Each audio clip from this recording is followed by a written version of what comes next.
Hey guys, how are you? Hope you're doing well today. Welcome back. We will continue working on our project from yesterday. As you can see, there are some improvements.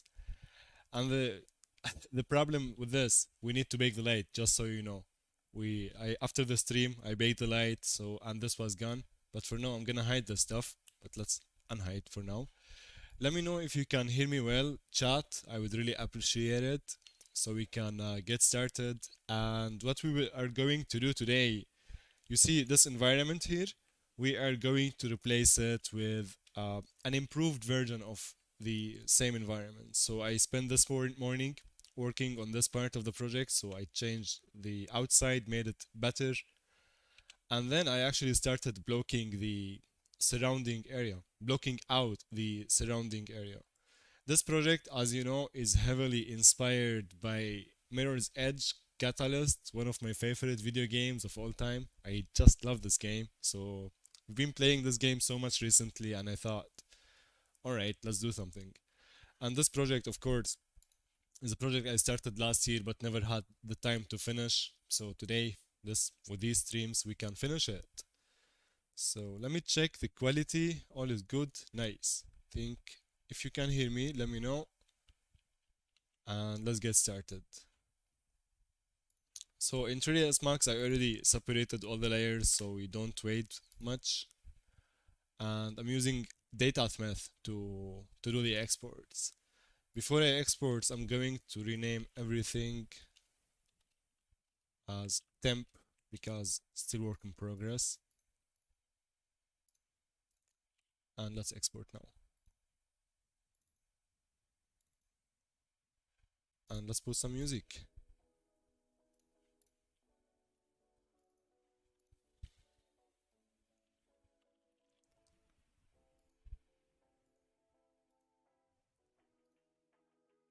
Yes.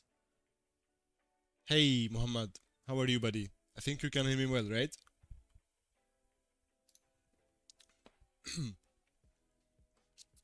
So here's the first export. What I'm going to do, I'm not going to import directly within my project.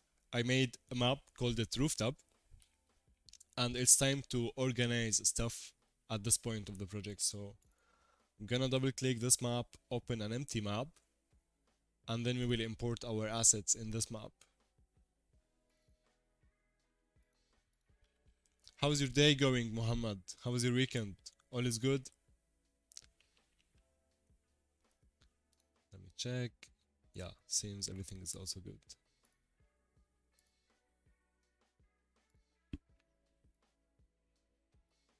We only want the geometry. I don't want anything else. Once we import everything, the rooftop in the new map, just gonna, I'm gonna save everything, and then I'm gonna open my normal map again.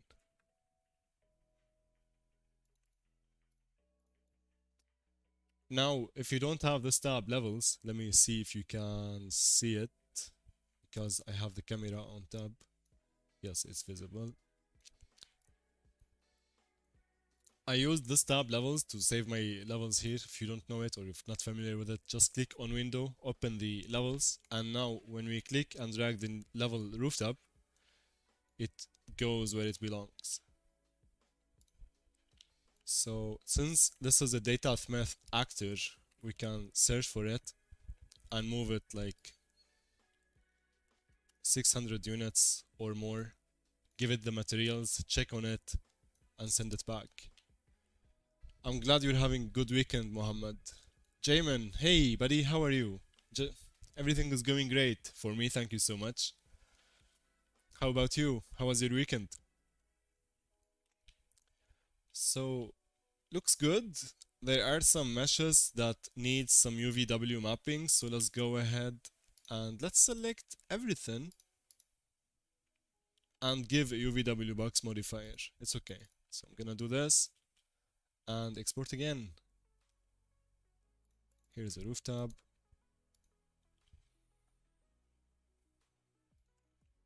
Let's go back to Unreal. Click one of these meshes, then press Ctrl B. Sorry. Actually, we need to open the level first.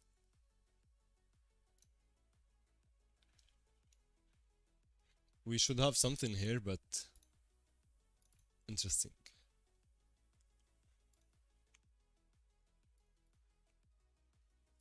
Ah, by the way, when you select an instanced actor and you press Ctrl B, nothing will happen. So we need to select a static mesh. Now we can re-import.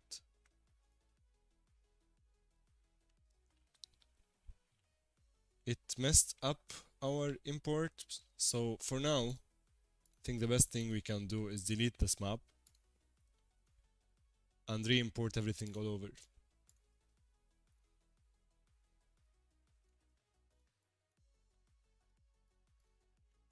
When you click and drag data math actor to your project, just make sure you set it to 0, 0, 0.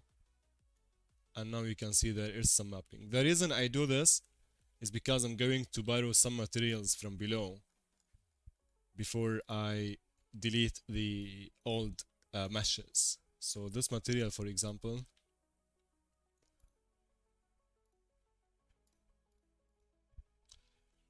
you know what? Actually, yeah, that's okay. So we can select these faces.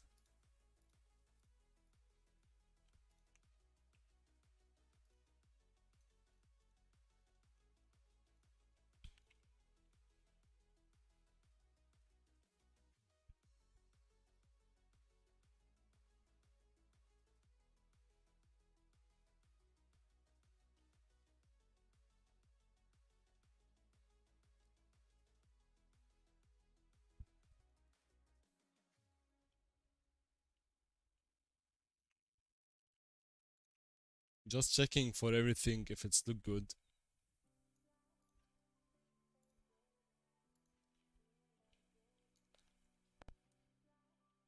Hey, welcome, MD Zine.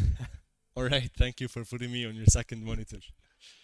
Yeah, today's stream is just the same for me. I'm working and I thought I would share with you guys the process of how I'm working and just making progress together.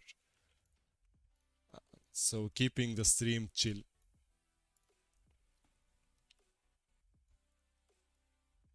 How's your work, MD Zain? Everything's good?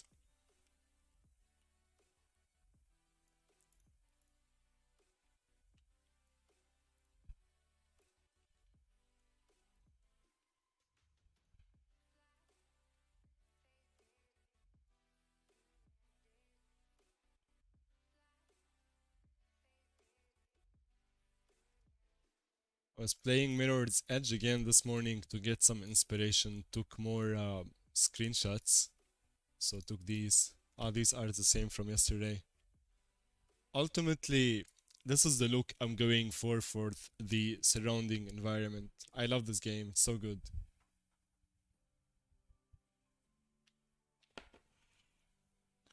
I also love the city. Like when you click on the map to view the city like this. So cool.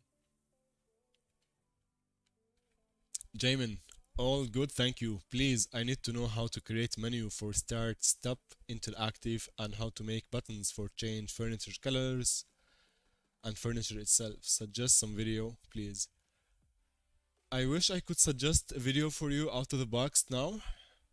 Um, but I can show you how to use the UMG in a moment. I just need to assign the materials. Hey, nice! MD Zain. Yes, good, thanks for asking. Working on my Punisher challenge. I am so excited about that challenge. I wish I had time to enroll in it as well. I kind of feel bad. There's still how much there is? How much time there is? 8 days, 1 week. I think I should also enroll because I feel bad for not enrolling into this challenge. And if I don't enroll, I'm gonna feel bad forever. 8 days.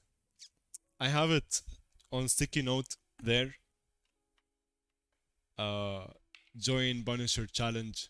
So I should enroll. Hey Chris, what's up, my man? It's good to see you. For everyone here, by the way, join us on Discord as well. I know I said it a million times, but join us, share your work. Jamin would love, actually, sorry, M Design would love to share some work in progress of the challenge where you at. So that would be cool, actually. So everyone, join us on Discord, share your work, share your problems, and here's Chris to take care of everything. So Chris, I don't know, you wasn't here yesterday. There is this project I'm working on. I started this project last year, and it's time to finish it, because I was working on a cinematic for it, and I was playing Mirror's Edge. Recently, I remembered, hey, we need to finish this. So there we go. Here we are. This is the old rooftop area, and this morning I made some improvements, so it looks like this now. So I just exported the everything to Unreal again, and I'm assigning the materials and whatnot. So I think this is good here.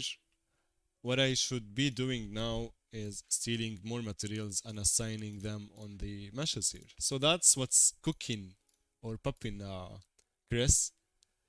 How about you? Yeah, yeah. I bet you can't watch three hours of live stream. So basically, this is what's up. So here we are today. I'm using also Kitbash Utopia buildings for the environment, and this is from Epic, from the shooter demo. So let me show you something here. If we go to the center of our world, and without the Kitbash buildings, it still look dope. The city, right? Love it. And here's the Kitbash buildings. M Design, yeah. The server is not only for Archviz. There is an update coming soon. Me and Chris are working on it. So it's gonna be so many things. But I really look forward to see what you made for the challenge. For Punisher challenge.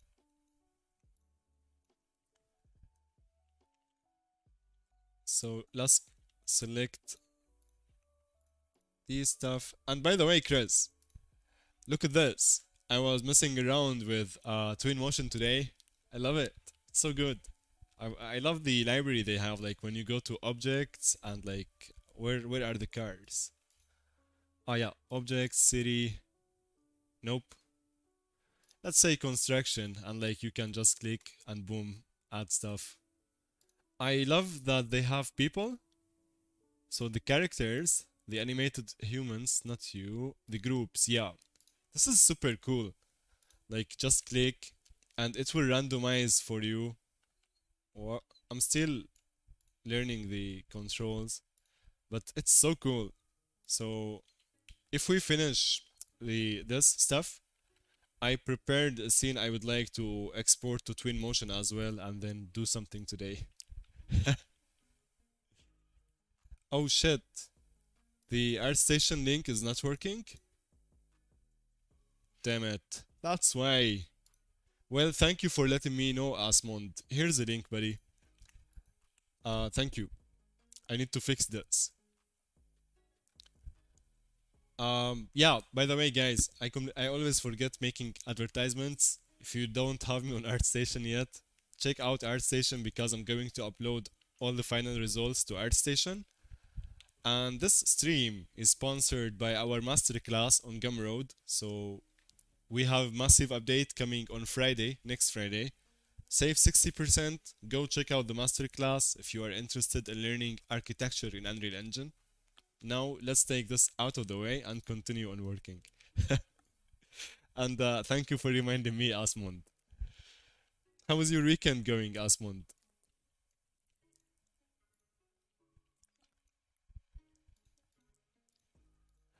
Sometimes when I import a new file of DataSmith, I put it on the tab like this, so I just can go quickly find all the textures I want to find like this. And I don't have to search for them in the content browser. So I'm just checking if there is anything I forgot. I think we're good. So here, here. And these parts here, I actually loved this part. No, wait. So I'm thinking, wait. This part here, yes. Check this out. This is so cool. So I would definitely implement these on the other side. So now if you want to take a look at the future of the environment, how it's going to be, because right now, by the way, this is not the final environment. This is now just all of these are placeholders of how this good stuff could look like, right? However, I am working on like small futuristic city. So that's the goal. And there will be a bridge between these two buildings and this building here, as you can see, well, it is basically something like this. So that's the goal. But it's still in blocking out vase. So that's everything on the project now. And as you can see, like all of it is block out vase. So this is why organizing stuff is extremely valuable. So I'm going to take this out of my site for now. Asmond, pretty good. I've been working a lot with level design in Unreal Engine for the university project. I saw some of your videos on lighting settings. They were very useful. Thank you so much. And if you would like to share some of your work with us, Asmond, please do join us on Discord. So we have a channel called Work in Progress if you're looking for feedback. If you would like, oh, look at this. Wes is on fire. So he's doing 20. Anyway, if you're looking for feedback or want to share your work or your portfolio, join us. Yesterday we reached 1,000 members and we're growing every day. And thank you again. I'm very happy you found the channel and you found the videos useful. Today we're celebrating 9,000 subscribers. Wow.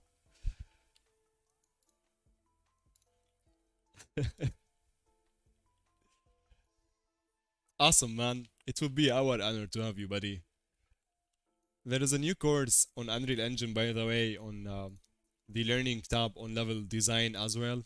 So if you go to online learning, Unreal Engine, recently they shared super nice course on level design. This, the create block out for game development. I saw some of it. It's really cool. So check it out as well. For you and for everyone, here's a link in the chat.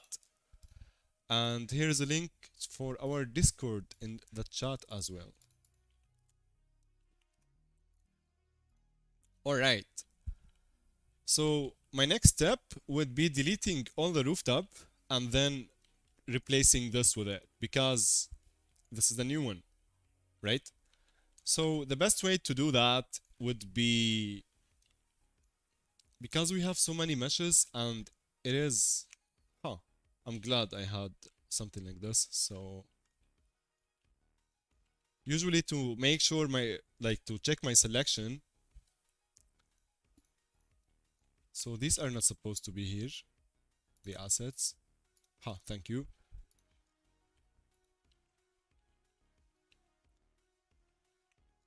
I would select the data math actor. And this is one of the worst mistakes anyone can do, like having your word outliner unorganized like this, because deleting this now is almost painful. However, that's okay. Let's just select these guys. And I usually right click visibility, show only selected. I have a shortcut for this. And I just make sure my selection is right. It seems it is. So let's just click delete. Easy.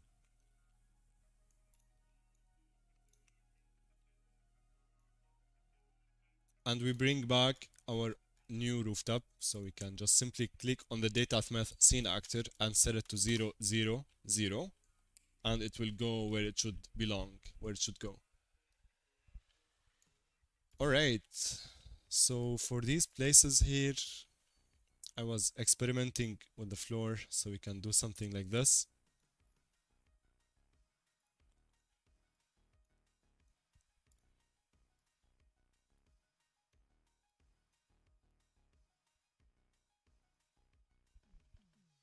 Scan goes here. Press E to interact. And oh, by the way, there is a question. Jamin, I completely forgot to address the changing the furniture and whatnot.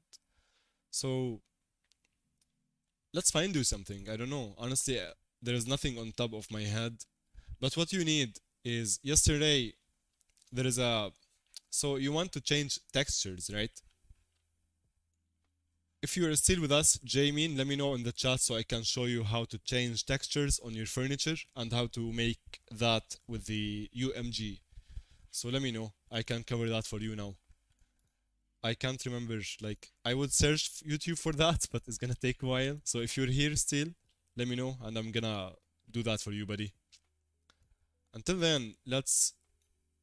Hey, perfect. Let's go, guys. I was considering, like, arranging these. So yesterday, where is the shoe? Let's find that blueprint.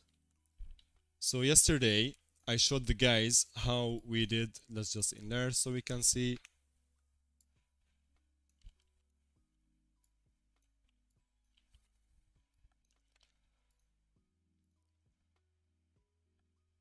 I showed the guys how we can press 1 on our keyboard to play with the colors here. Okay? So I'm gonna explain the blueprint now for you on how I did this, and then I can show you the exact same on how we do the furniture, textures, and then I can explain the UMG real quick. So this, if you wanna take a look at this, it's a very simple blueprint with one static mesh, which is this shoe. Alright, so let's put it here. And I'm very happy you're still here, buddy. I completely forgot to re-answer your question. So this is the shoe, this is the blueprint, the viewport here. So make a blueprint, okay, right click, blueprint class, choose actor, and then open it, and then add a static mesh you would like to interact with. In this case, let's say this is the static mesh we would like to interact with.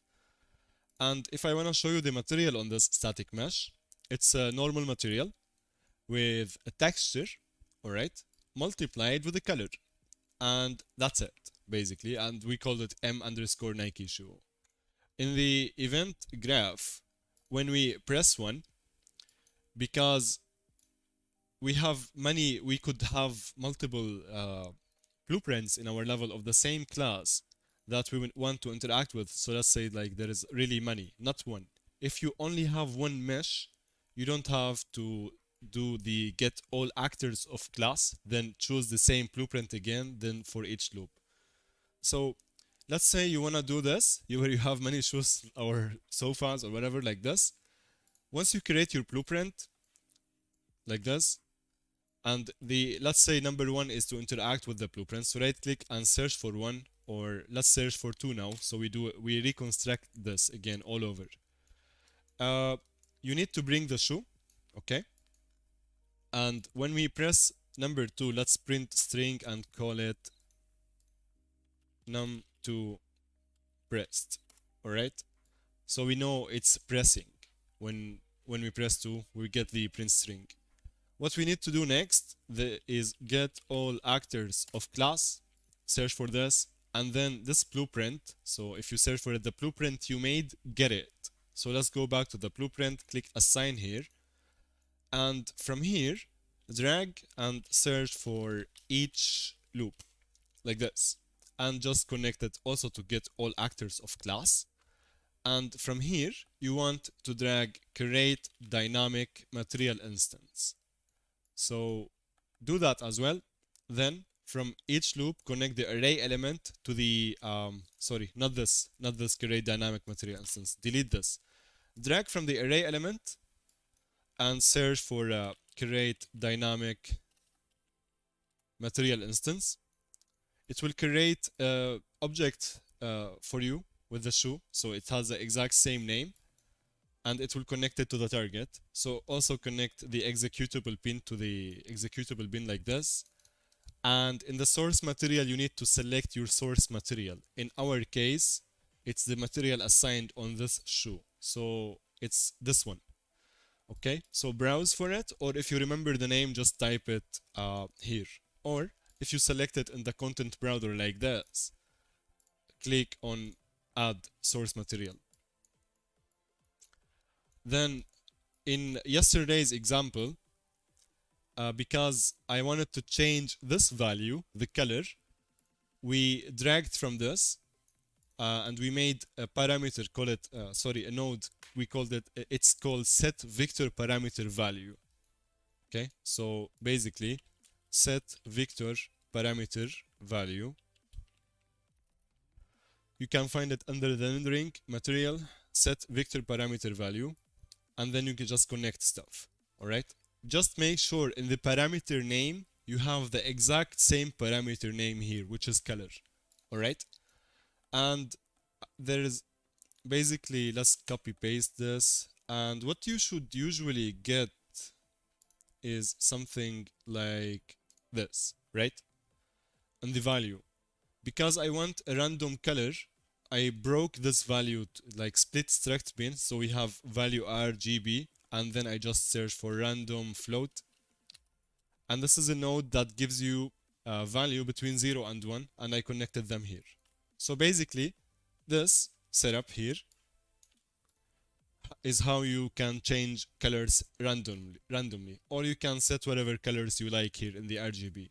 Now, for today's example, let's say instead of setting a vector parameter value, we need to change the texture. So this texture, we need to change it. So you need to open your material here, your main material, right click the texture sample and convert it to parameter. And then give this parameter a name. So I'm gonna call it texture. All right, save it.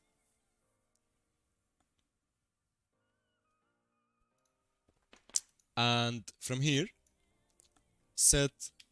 drag from the create dynamic material instance from the return value or this. So set texture value.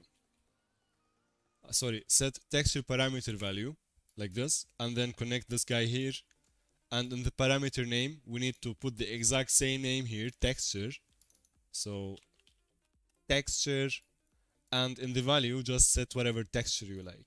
So let's say let's see what textures we have here. Let's say this texture, which is not gonna work in our case, but that's just so you how. Compile now, save. So now when we press 2, the texture should change on all of these guys.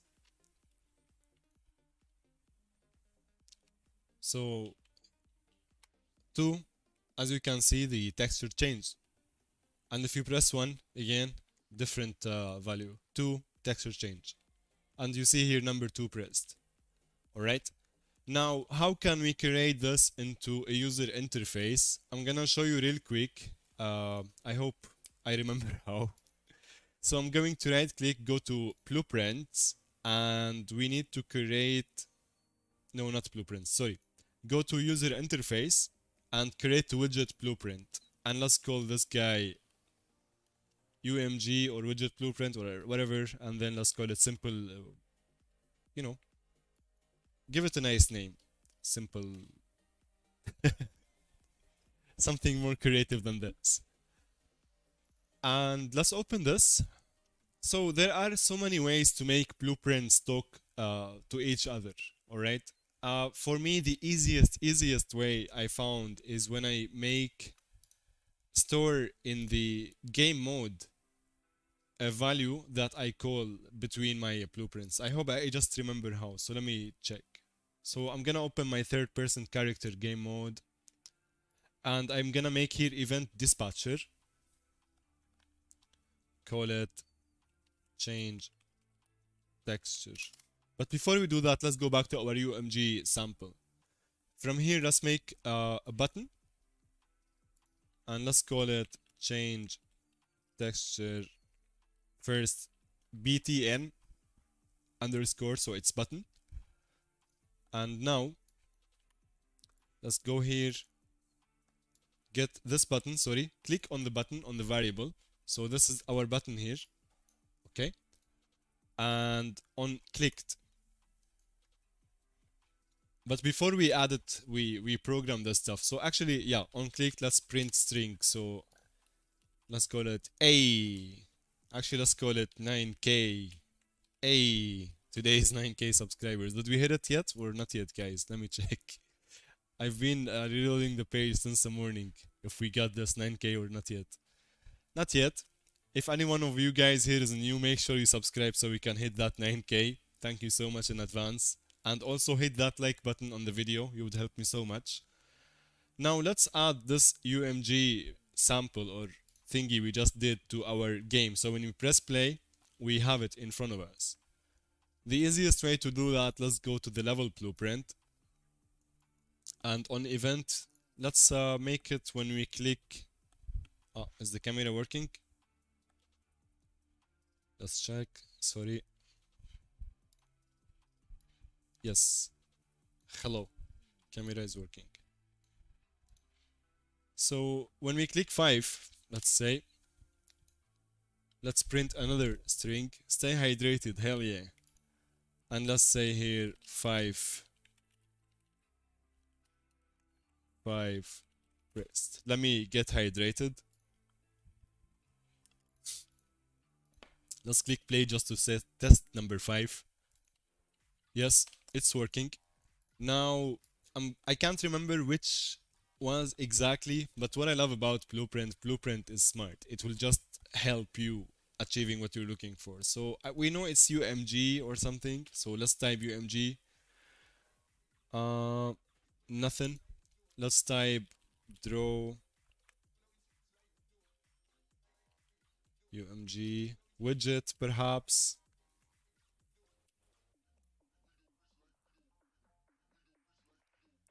Blueprint is smart, but I'm not.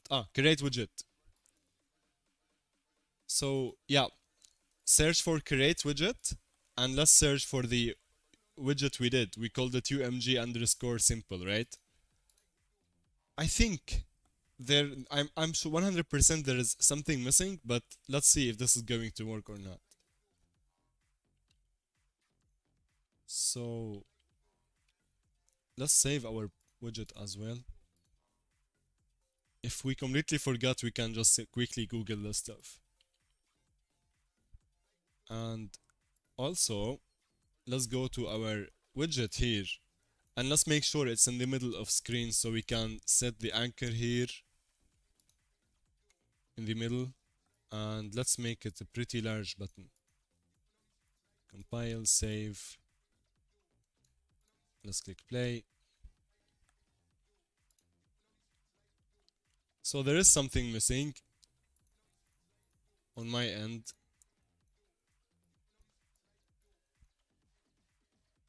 We can Google it. So UE4 widget.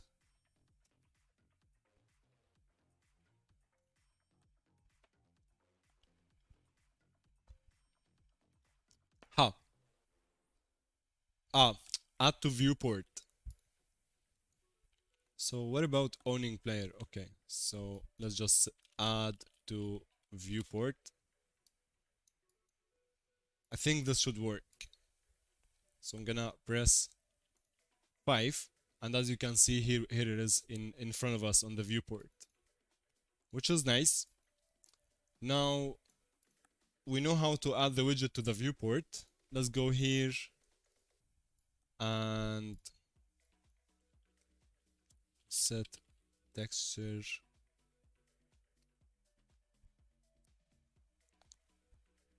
Okay.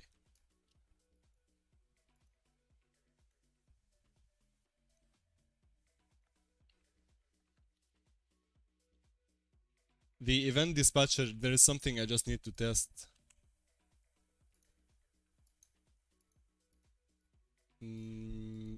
Not this, is it?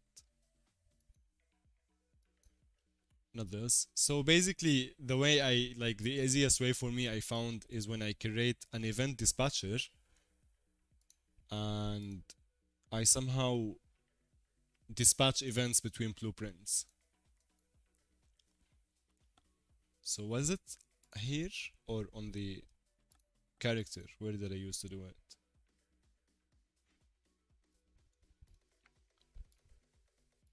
hate the song. Let me change it.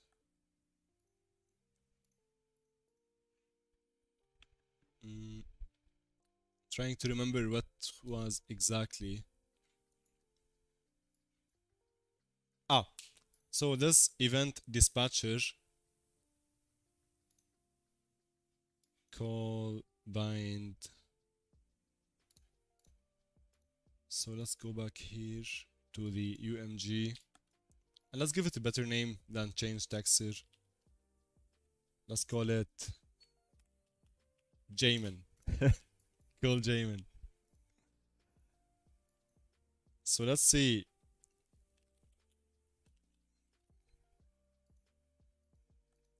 Is it gonna work?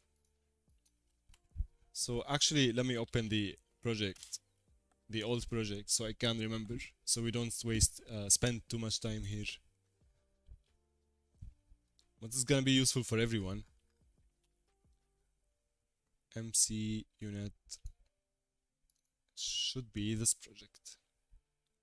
Yes.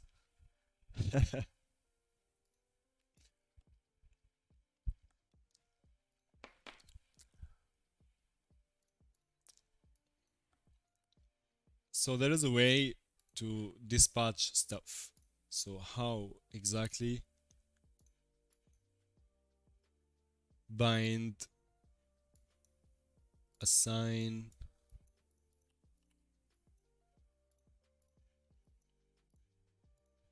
Let's open that project and see how I did it.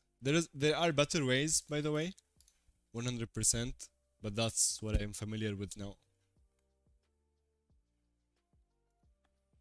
So guys, just give me 1 minute. I need to Call of Duty.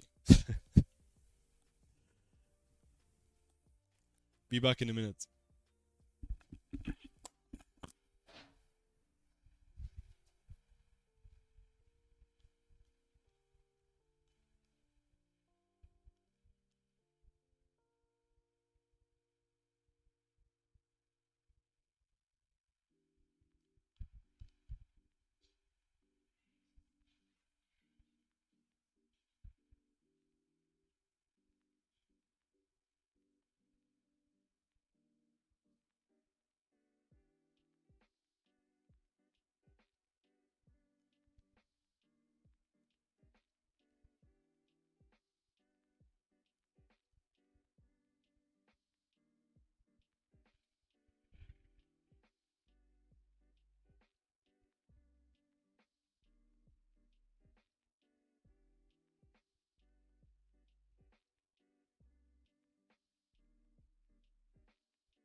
Hey,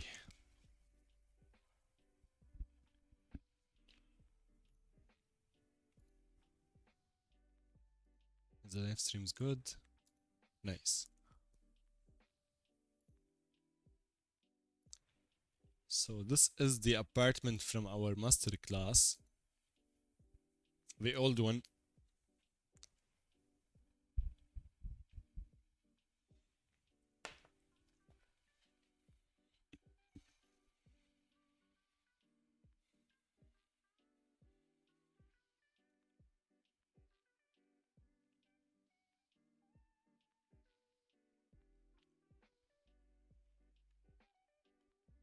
So I see there are 10 with us here today. How are you guys?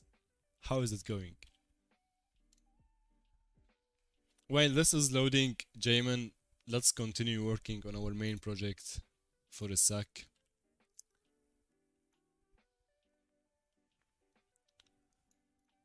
So this needs to be gone, but actually let's put it on the side.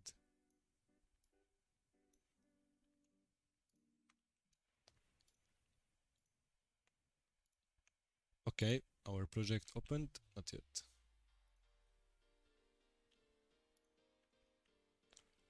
Let's select our skylight and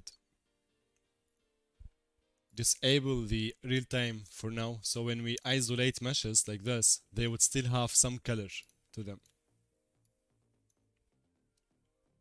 Hey, Psycho Kila, how are you? It's good to see you too, buddy. Thank you. How was your weekend?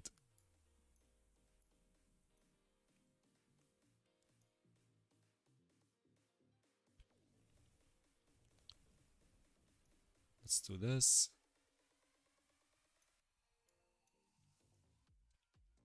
Is there a way to... We can check in a moment. Alright. So let me remember what I did here exactly. This is our game mode. Don't get scared because I was just trying to figure out stuff. So from here we don't do nothing. We just add the event. Cool.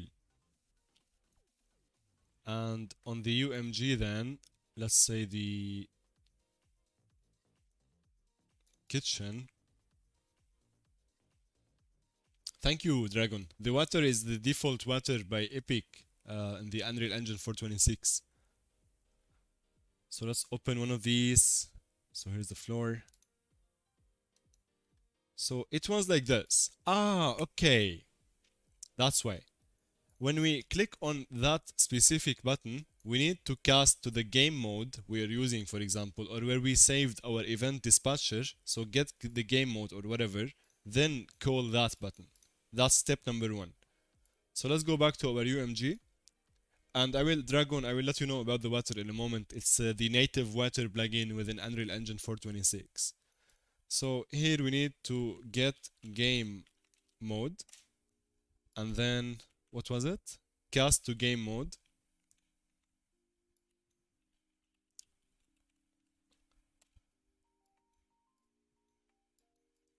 So now we are casting to our game mode, which is this. Sorry, the third person game mode. Cast to third person game mode. The game mode we are using, which is this game mode. And here we have the event dispatcher, your boy Jamin. We need to drag from this and call Jamin. And you can see it.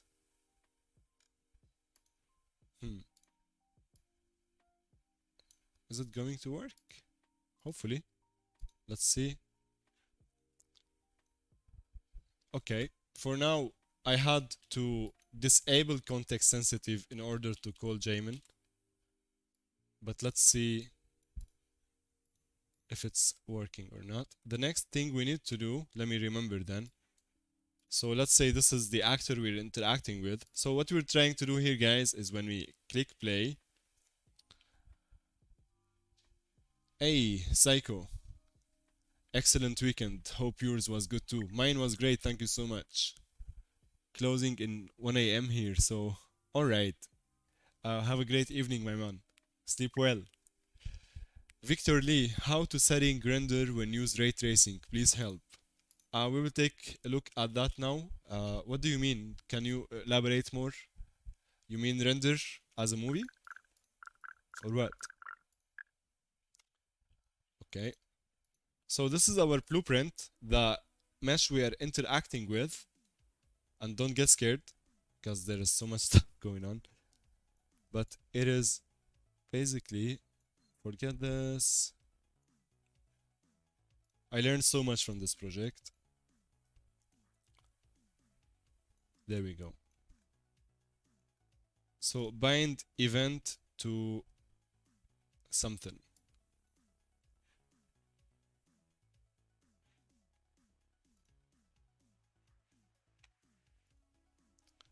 So here in our show,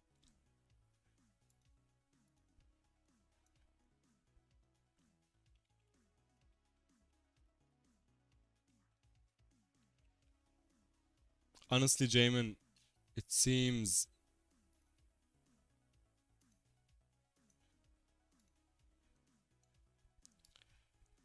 I forgot something, because it was much simpler than this.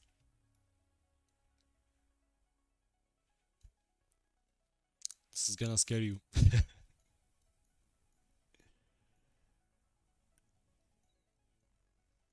Let's replicate here. So we do the same. We event begins play.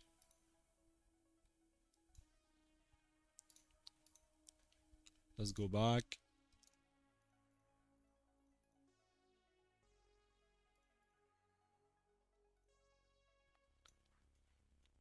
Where is our shoe? There we go.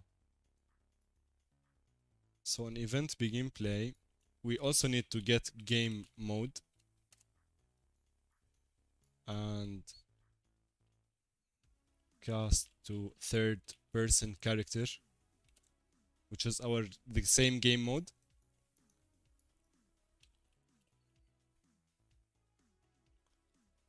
And now we can search for our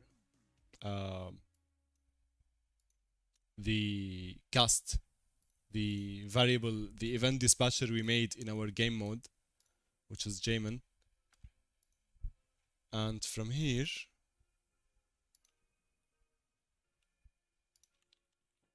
we need to create an event. No.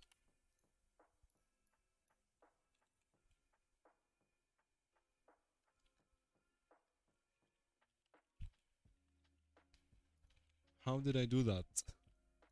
That's what I hate about blueprints. When you don't do them for once, you forget.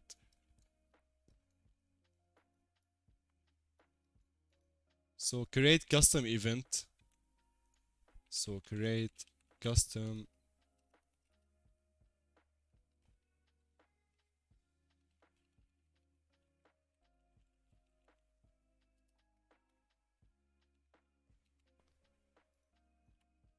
there is a way to create custom events. So I'm gonna copy this first.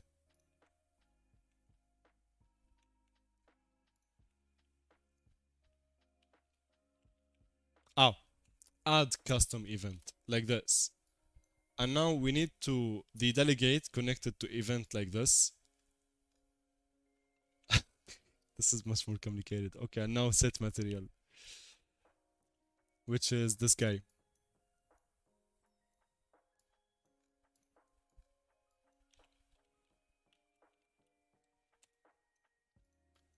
Easy peasy, right? Let's see if it's working or not. Not. So the target. The problem is here now. Hey, Raymond, how are you? Amil Jar, Marta. Hello back to you too. Hey guys, how are you? Abdul Malik.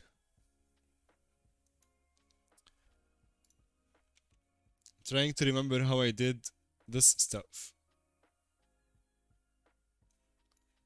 So the target should be cast to game mode as VRD.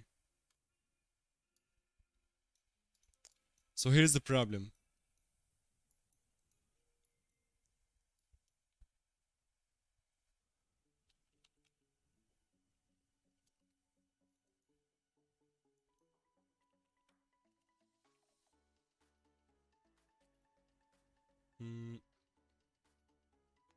Ah, okay. I took the third person character instead of the game mode. This is kind of confusing. There are so many better ways, Jamin. However, hopefully, now it should work. So let's compile. Let's try it.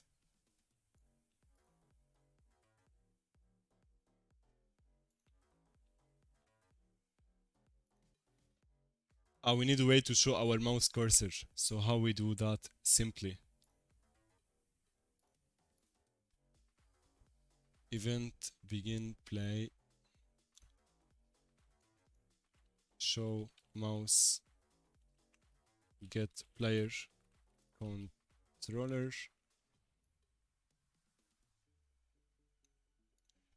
Let me remember also from my old project. Because the mouse cursor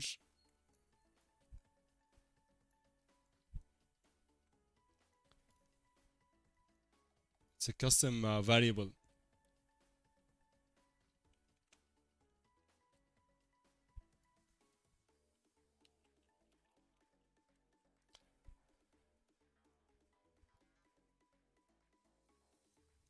To control the mouse cursor, you need to get the player controller, and from that, you need to search for show mouse cursor. Because if you search show mouse cursor like this, you will not find anything unless, of course, you unhide the context sensitive. But I don't recommend unhiding this because it will just, especially if you're like me, not that experienced with blueprints. So this will help you find what you're looking for. And now let's connect these guys and enable this. And now we should see the mouse cursor from the beginning of the game. Well, let's do it in a simpler way. Two.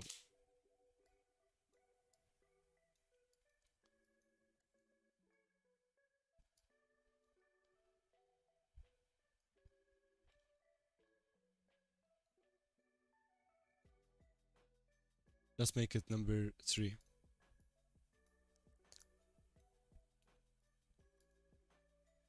Hey guys, welcome. I'm good, Raymond. Thank you for asking. So now I pressed 3. Now we can see our mouse cursor, and now I pressed 5 to show our button. And as you can see, finally it's working. So it's kind of complicated, so I'm going to wrap up everything.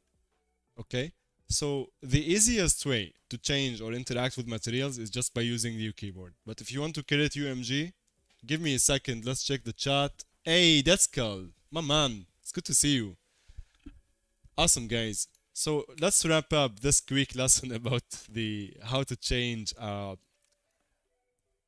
textures, colors with the keyboard or with UMG in Unreal Engine. So here's the final result. And that's also again for you, Jamin. So now when you press 1, we have random colors. When we press 2, we change to a texture. And when we press a button, which is 5 in this case, we can see the a button we made with the UMG. Okay? And when we click on this button, we change the material to something completely different. Let's again go through this, how we made it. So starting with the random colors, if we open our blueprint, so we made a new blueprint, which is this blueprint actor. So when we press 1, we get all actors of class. In our case, we set the actor class to our blueprint, and then for each loop, we drag from it and we search for each loop, and then we create a dynamic material instance. And when we connect the array element to the target, it will automatically create this for us. It will take the shoe here. We need to select the source material, and our source material is a texture and a color multiplied by each other and connected to the base color. Thank you so much, Marta. Really appreciate it. Thank you. And once we create a material instance, for the colors, we need to we search, like drag a pin and search for set vector parameter value and connect the executable pin to the executable pin and the return value to the target. And in the parameter name here, the color, this is very important. If we check our material here, it's also called color. So we need the exact same name and set it in the parameter value. There we go. And by default, the value of the color, we can set it from here to wherever you like. But if you want randomized color, just like what we did in a moment, you need to right click, split structure pin, and then drag from the float and just search for random float. Make 3 copies of it and then connect it like this. The random float will give you a random value between 0 and 1 every time you press it. So that's to change colors randomly. Now to change the texture to something else, which is in this case number 2, we set it. Get all actors of class, the exact same process for each loop as well. The exact same process, because we have, if you don't do this, so I'm going to disable I'm going to directly connect this here and just bring the shoe and put it in the target. if you don't get all actors of class and you don't do for each loop, it will work only on one blueprint in your project. So in this case, when I press one, it's going to work only on one shoes, not on all of them, right? So we need to do get all actors of class and then connect for each loop. And now again, if we try it, it should work on all the blueprint actors of that blueprint class you have across your project, right? Hey, Deck, thank you so much, my man. Appreciate you. You're the best. I need your help with with what do we call neons? I mean, look at this. I liked it last year, but when you showed me your work, and I was like, ah man, if there is anyone I need to talk to, it's the boy Deck. So I feel ashamed now from my neons here. Thank you, buddy. So let's continue. Uh, I closed the project. You see? Regarding changing the texture, instead of like we need to create material instance. This is super important. Sorry, create dynamic material instance. After this, you can set whatever value you like. If it's a scalar, if it's a vector, and in this case, it's a texture parameter value. Because if you look at our texture here, it's a texture parameter value, and it has the value or the parameter name is texture. All right. So if you take a look here at the parameter name, it's also texture, and the value is whatever value you like to add, whatever texture you like to have. In order for these keys to work, Jamin, there is something I forgot to ask, to mention, that when event begin play for that blueprint, you need to get the player character and then enable input. Alright? These three here. So that's very important. Or else the keys won't work on the blueprint. To create a simple button, so this is a very big ugly button. Let's just give it also a color like this. Sorry, we need to change that from the style. It does not want to change, does it? No, it is. To create a user interface, so this is not the best user interface. We did it really fast. So when we press 5, we can actually change materials, right? So to create this, next to our blueprint, we made right-click user interface widget blueprint, and just click button from here, drag it, give it a name, and that will be it. The next thing you would like to do, this is my way of changing stuff. There are many better ways. I will share with you now another resource you can learn from if you don't want to do this. Because the downside of this, if you have so many assets like me in the master class here, is going to be really problematic. So this is not the most efficient way in changing the materials, but it works. You need to go to your game mode, all right? And in the game mode, you need in the event dispatcher to click on event dispatcher and give it a name. So in our case, we called it Jamin. Yeah, the neon god will step it up. My man.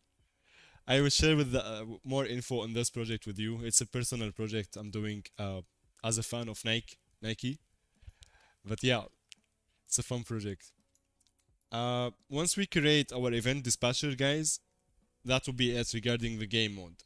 Let's open back our blueprint for the user interface and go to graph and click on our button. So event on clicked. So when we click on that button, we need to get game mode and then drag from here the game mode and type cast to third person game mode or any game mode you are using.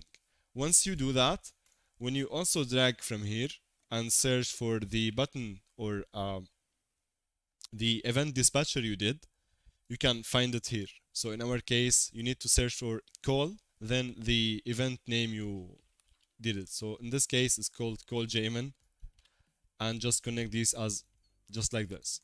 Now this is done. We go back to our main blueprint, and I usually do that in the event begin play. like this. I get game mode again, then cast to the same game mode, so I can also get my event dispatcher. And from here, from the cast to game mode, so in this case a third person game mode, we need to do bind event to whatever event dispatcher you did. In this case, it's called Jamin, and basically you would have this. All right. Now from here, you need to add custom event. So if you just search add custom event, and this custom event have no way to fire it unless you the delegate you get it from here. And now from here, whatever you put will happen or will execute once you click on the button in the UMG you did. In this case, it's a simple color change. Wait, sorry. Yes. So it's just set material and you can change whatever material you like. Amazing, buddy. Dead Skull, my man. I look forward to it. Amazing. And so here's the project where I learned how to do this stuff. When you press play, wait for it. Here's the user interface I did with the UMG. So play, VR, aerial view, whatever. So click play, for example. And when I press space, I get my mouse button instead of like we did in 3. And when I click somewhere, it will open a menu for me. And I think you can hear the sound. And now I can click on these options to change textures.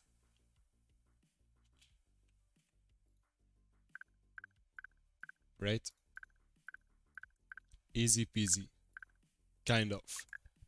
The only downside of this I found is it's better if you want to change your mesh on one object, not when you have like so many meshes. So a big project like this, I don't recommend this way. However, in Unreal Engine Online Learning, their website, the courses here. If you go to this website here, I'm gonna paste a link for you, my guys. Just search for blueprints or interactivity or change material and you will find a tutorial on the product configurator. So let's find it. Configurator. So there is exploring blueprints. I did not watch this yet. I will. So making a blueprint product configurator is a very nice little course actually. I would recommend this. And there is another way of changing blueprints I'm working on. So if you want to learn everything, by the way, all of you, if you want to learn how I did this stuff and more, much more, because there is massive update coming to the masterclass, another advertisement, check out our masterclass. So also here's a link for you in the chat. Now, let's get back to our Nike project, my guys. I hope this helped you, Jamin. So let's delete all of this. Nope, not all of it. Just these, compile, save, bringing back everything to default.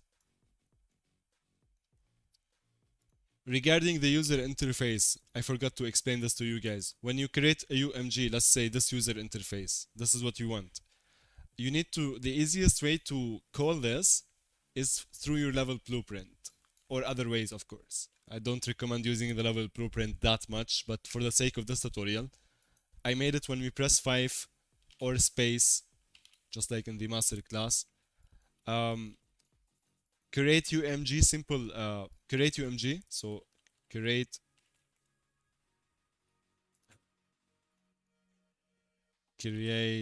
UMG, what was it? Widget. Yes, sorry. Create widget.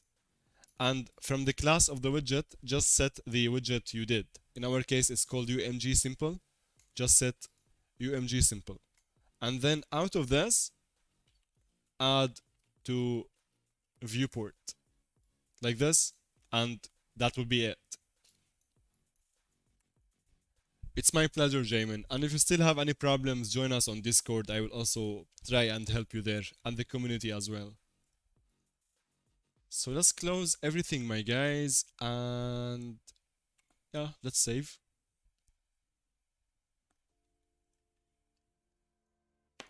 Let's get rid of these guys for now, and let's keep working on our project. So the water here, it's actually built-in water. So if you go to settings, plugins, and search for water, enable this, restart your engine, and go to place actors, search for water, and that will be it. Easy peasy lemon squeezy. So you can add a custom mesh like this, or a lake, or an ocean, and there's an in-depth tutorial I'm working on regarding the water as well, and how we work on it with the landscapes and whatnot. So this is one of the projects I recently finished, and it was a very fun project, guys. Yosh. It's on ArtStation. The ArtStation link is not working, so in the description, so check this out. Awesome. So let's continue. We updated the whole exterior area. Perfect. I will later find a way to eliminate this, but for now I'm gonna ignore it. So let's select these guys here. Isolate our selection. There is no way to delete this like this.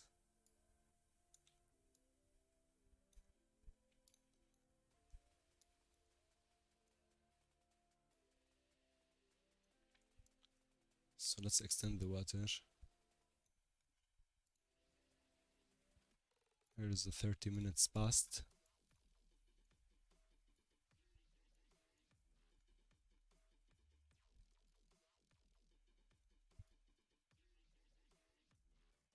All right.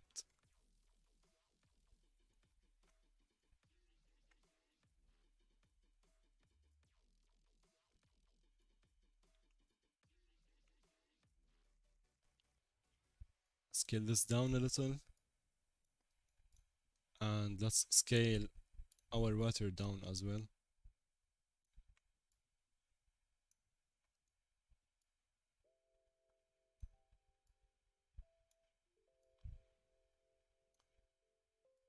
Keeping things really simple.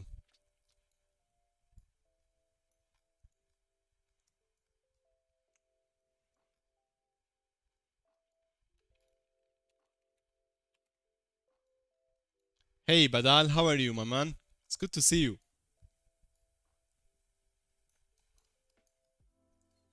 How was your weekend?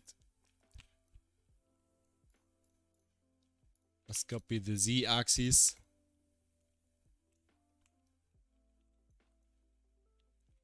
I like it.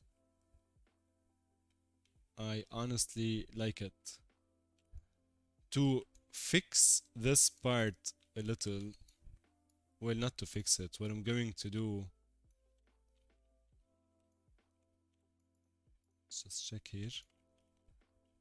I'm thinking of cheating a little.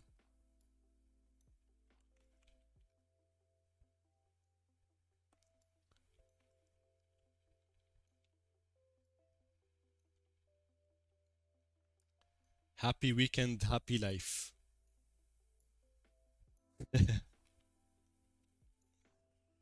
I'm just gonna do this, guys. The other solution for this is to have a mesh within Unreal Max here. So a mesh that you track this part of it, and use a completely different solution. However, for the sake of this, let me try something. So let's bring a plane. Let's say this plane. If assigning this water material on this plane would work, perfect. I love this. So here's what we're going to do. I'm going to delete all of this, except for this. Put it on the side for a moment. I'm going back to Max, and I'm going to select these parts. Yeah, let's select these parts real quick. Make a duplicate. Assign them.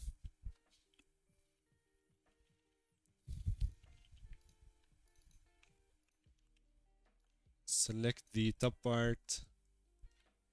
shift, do this selection, and then create shape from selection. Delete this, and this is okay. Damn it, Max. Let's just quickly then do this. This could be so much easier.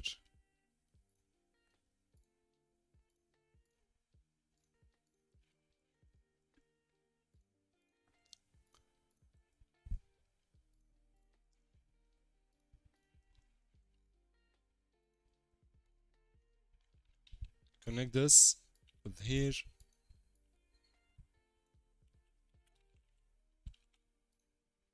Just check everything is good. I'm going to convert. Well, first I'm going to make sure everything is welded, and then convert this to edit poly like this. And let's see if we add a tessellate modifier or anything. Before tessellate, let's just fix the topology a little.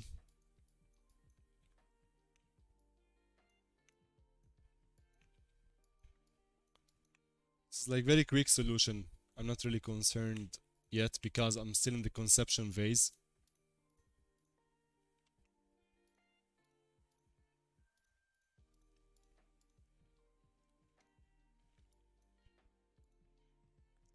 Add few more loops here.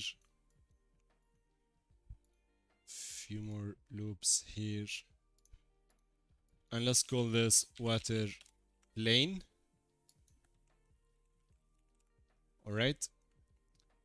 And with data.math, I'm going to export this as water plane. And import it. Need to stay hydrated. Are you staying hydrated, my guys? That, oh my god, look at this. Unreal. You monster.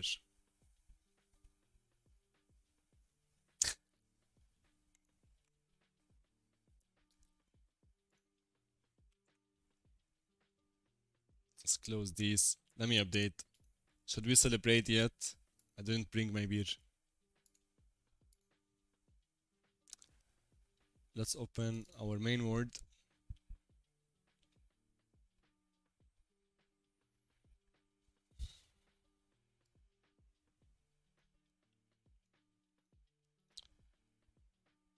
I'm curious what type of mesh. This is just similar normal edit poly. So should we take the risk again?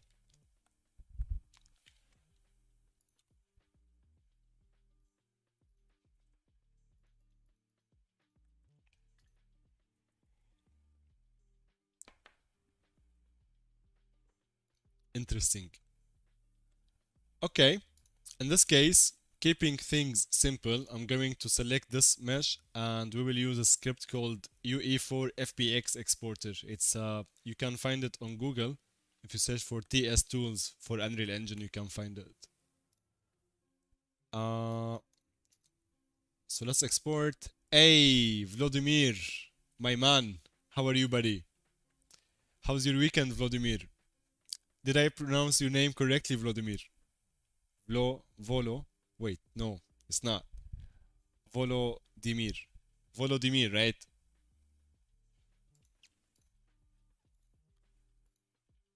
Congrats on the growth of your channel, man. You're doing very nice tutorials.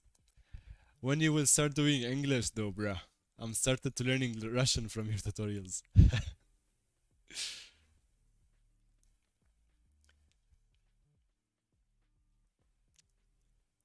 Alright, so one final try, but this time we just get a normal FPX. I don't want to use data math for this, because this mesh, for some reason, hates me.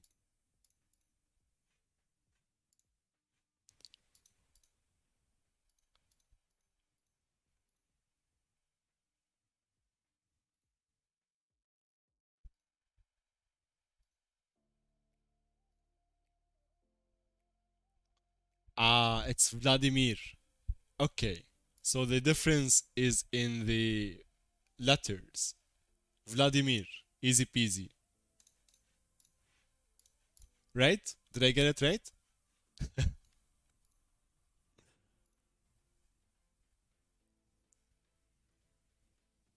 Let's import our FBX.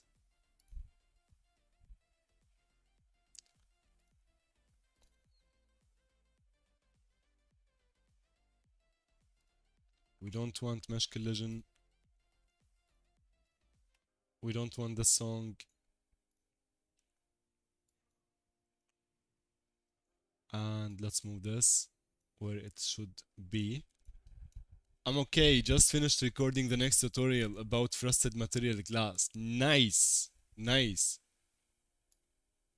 nice man. I promise to include you in the upcoming video, brother. I got you, Omi. Can you suggest good HDRIs for landscape terrains? For landscapes and exterior projects, I would recommend using dynamic lighting, Badal. But if you want HDRIs, I recommend using HDRI Haven. It's a great website, and it has like 400 free HDRIs. So now we re-import our mesh, and let's get this water material, assign it. There we go. Easy peasy. Let's make a duplicate of this. And let's save first. And to mirror this, you can do this in two ways. Edit, visibility, sorry. You can go somewhere, transform and mirror on the X. That's one. And notice what happened basically. It put -1 on the X. So you can also, that's the other way. So let's go to the tab. So Badal, give me a second and I will show you that website. Or you can just Google it, HDRI Haven. So HDRI Haven. There you go. Amazing websites. What? Yeah, 450 free HDRIs. Ah, I closed the chat. Damn it.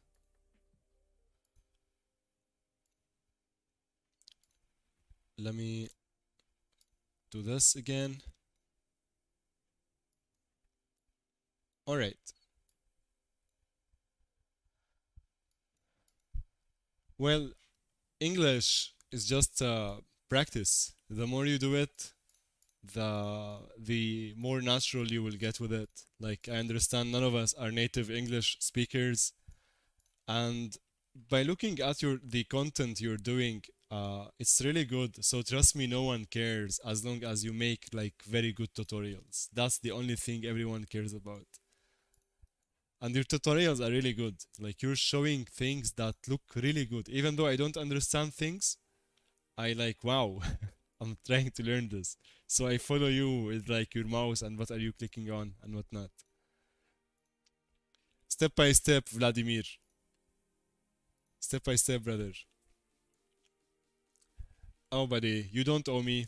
You're working great, man. Like, I'm very glad I inspired you initially, but it's you who are making your channel and the growth you're putting.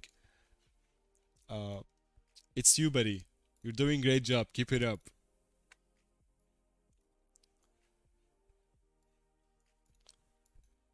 It's a journey, you know, a good journey.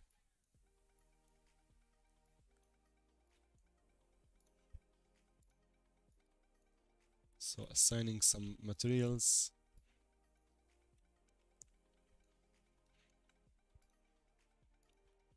I need to change these guys. By the way, if you take a look at them, like these are also placeholders. I'm changing the whole area for something better, but this is basically what I'm looking for. Something slightly different from this as well.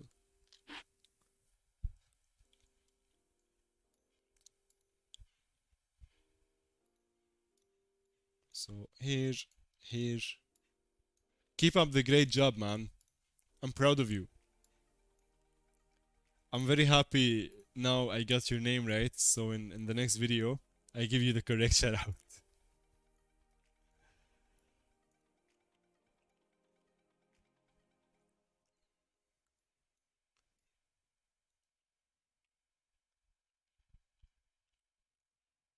Alright, what else?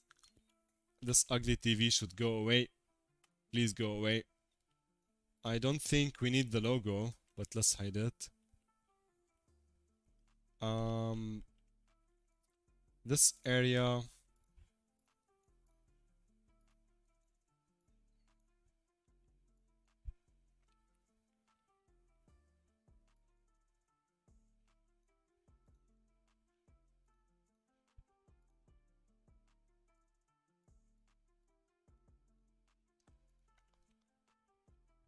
By the way, guys, check this out. Ah, it's not gonna work. Yeah. I was working on this in Max today. I thought, should I do it like this or decals? So it's kind of cool. There are like random meshes everywhere. What's wrong with this project?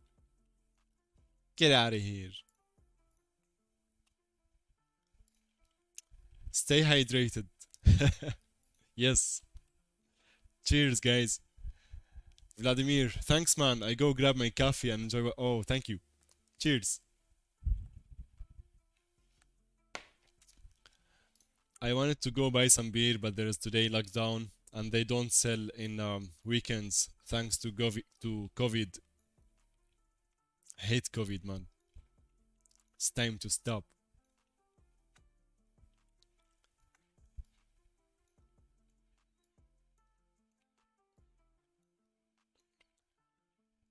I think we can be more creative. So let's open bridge. We should change some materials here. So now I'm using way too much of the same color, right? So let's search for tiles. So the only thing now I need, for now at least, let's import some of the placeholders I did. So there is this guy, and this guy.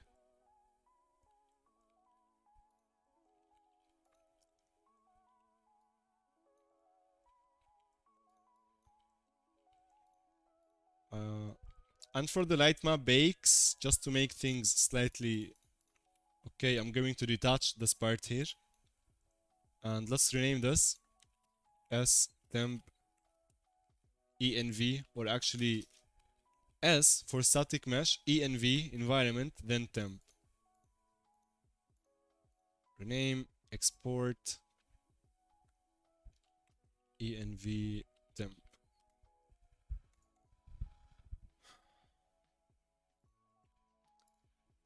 And let's save first. And let's data math.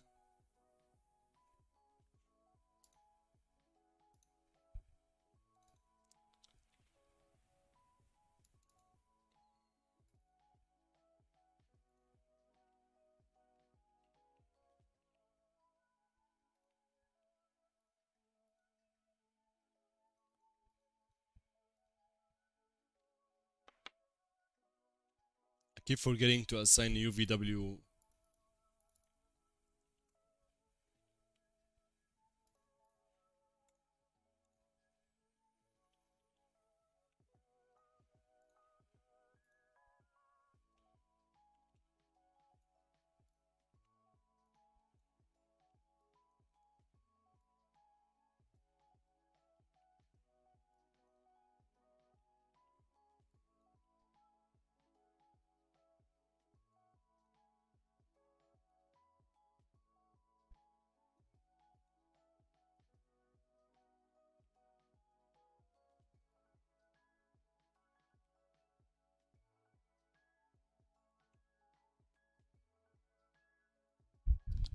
This is...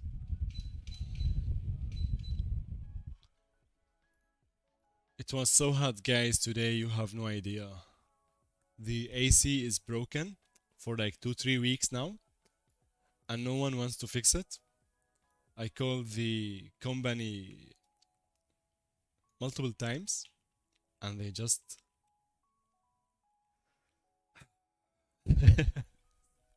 I don't want to complain, but it's like 30, 33 degrees in the apartment.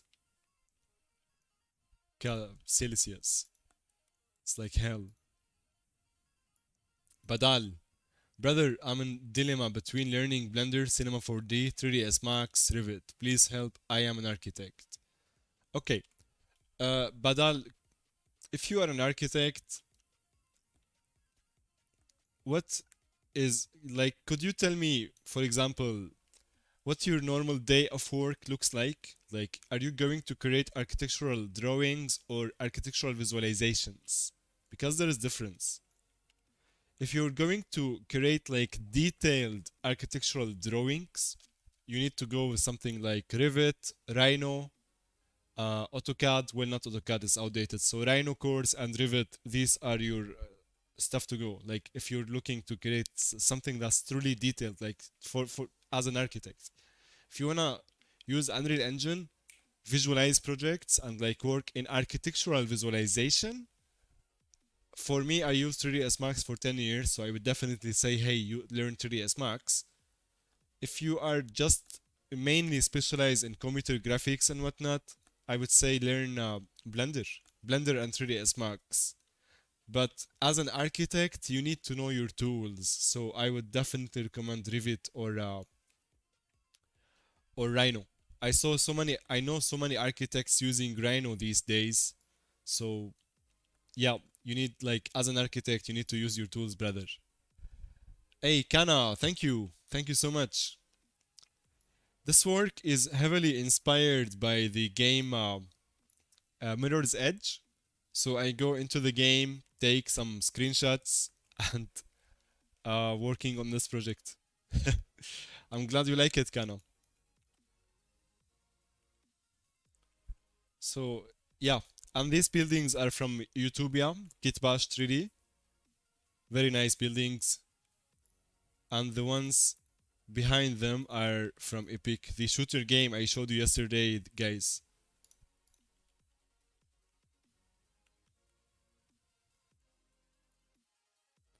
So this is supposed to be a futuristic store.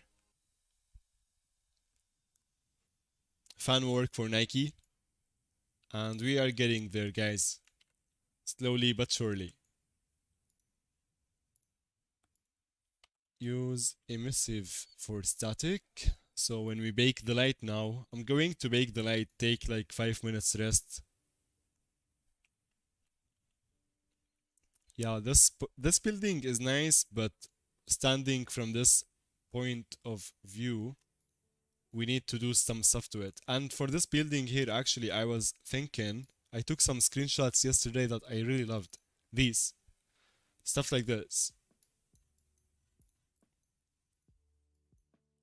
So I think we can, like, the next step would be do stuff like this.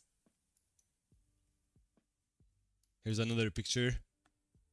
And ultimately, in the surrounding area, we're going to have like buildings like this and TVs and whatnot. And Kitbash buildings can be the background buildings. So yeah, love this game. Badal, I create architectural visualizations right now. I use AutoCAD for drafting, SketchUp for modeling, and Twinmotion for rendering. That's very nice. So I would add to your arsenal, especially if you use AutoCAD, 3ds Max. 3ds Max, like since Autodesk ecosystem, since you're already using AutoCAD. So 3ds Max is very simple and it's number one, in my opinion, for architectural visualization because of the community, the assets, all that good stuff. However, I am learning Blender every day now for like 30 minutes, 40 minutes. I learn Blender. And today I discovered this tutorial. So it's called Blender Tissue add-on. I was like searching for ways to create parametric or like organic buildings. So I discovered this add-on. So, but I'll go with 3ds Max and Blender and you will not regret it. Both of them are easy to use. Both of them are fun. And actually the channel for you, the best channel ever for learning 3D modeling is your boy Arimos 3D. Arimos, yeah. So this is I learned actually from this channel, like what, 9, 7, 8 years ago, something. In 2013 is when I started learning computer graphics, like when I really like started getting deep into it. Arimus. If it was not for this guy, I don't think I would exist in this industry today. So this is the channel for you. And lucky for you, he teaches 3ds Max and Blender. So I love this guy.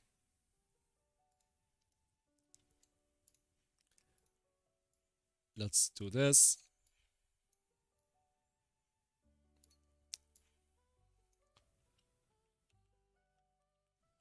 Okay, I'm thinking. So do we have a starter content here? Let's first unshow engine content. Do I have any grass? Not yet. Let's get something from Quixel to place it as a placeholder. And yeah, we were looking for tiles to place here. So how about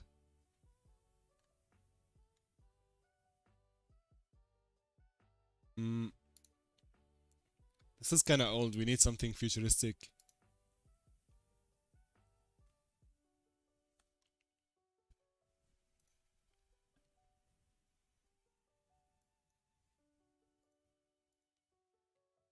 It does not want to load, does it? I like this. Gold inlay marble tiles. Let's download this. Huh, I already have it. Let's export this and let's search for grass. I have downloaded Blender and Unreal Engine after I saw your course on Skillshare. I'm loving it. Amazing. I'm very happy. Thank you.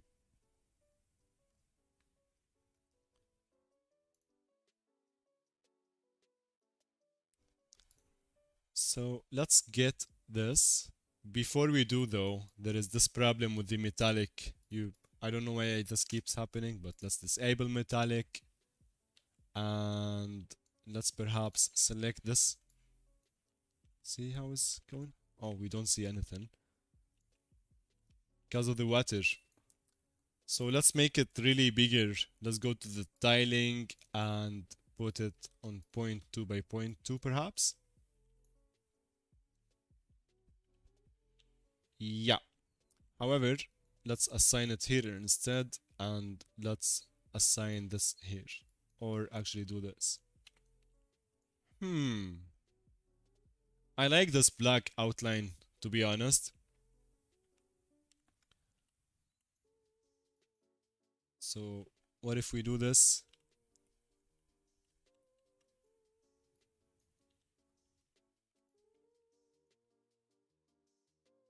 Which one you guys like more? This option on the right or this option on the left? And look here, I have a mistake. So let's fix that mistake until you decide. Tell me guys in chat, left or right? So let's go back to Max. Select our rooftop. Hide the water plane for now. Oh, it scared me. Whoever just subscribed, Caesar, thank you so much. I appreciate you. We are reaching 9,000 subscribers thanks to you guys. All of you are true Habibis. So I really appreciate your support. You are incredible.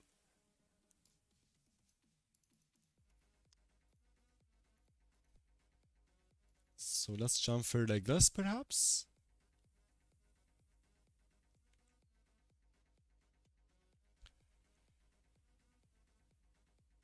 So it must be similar to this. So 300 is good. But before we chamfer, we need to fix the topology a little. So let's do that.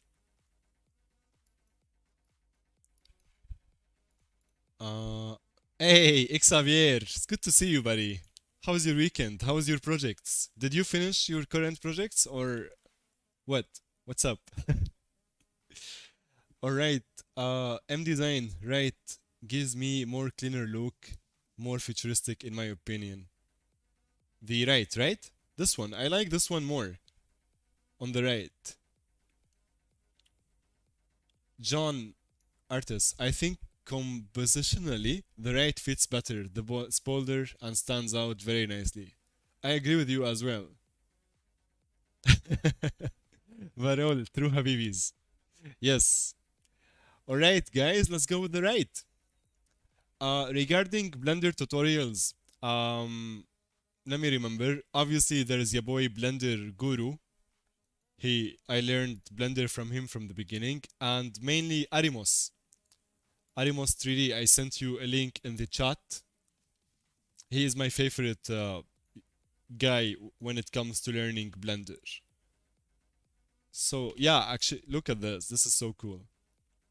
However, I still think there is a problem here that we can work on regarding the colors and whatnot, but that's okay. And let's select this, do a chamfer.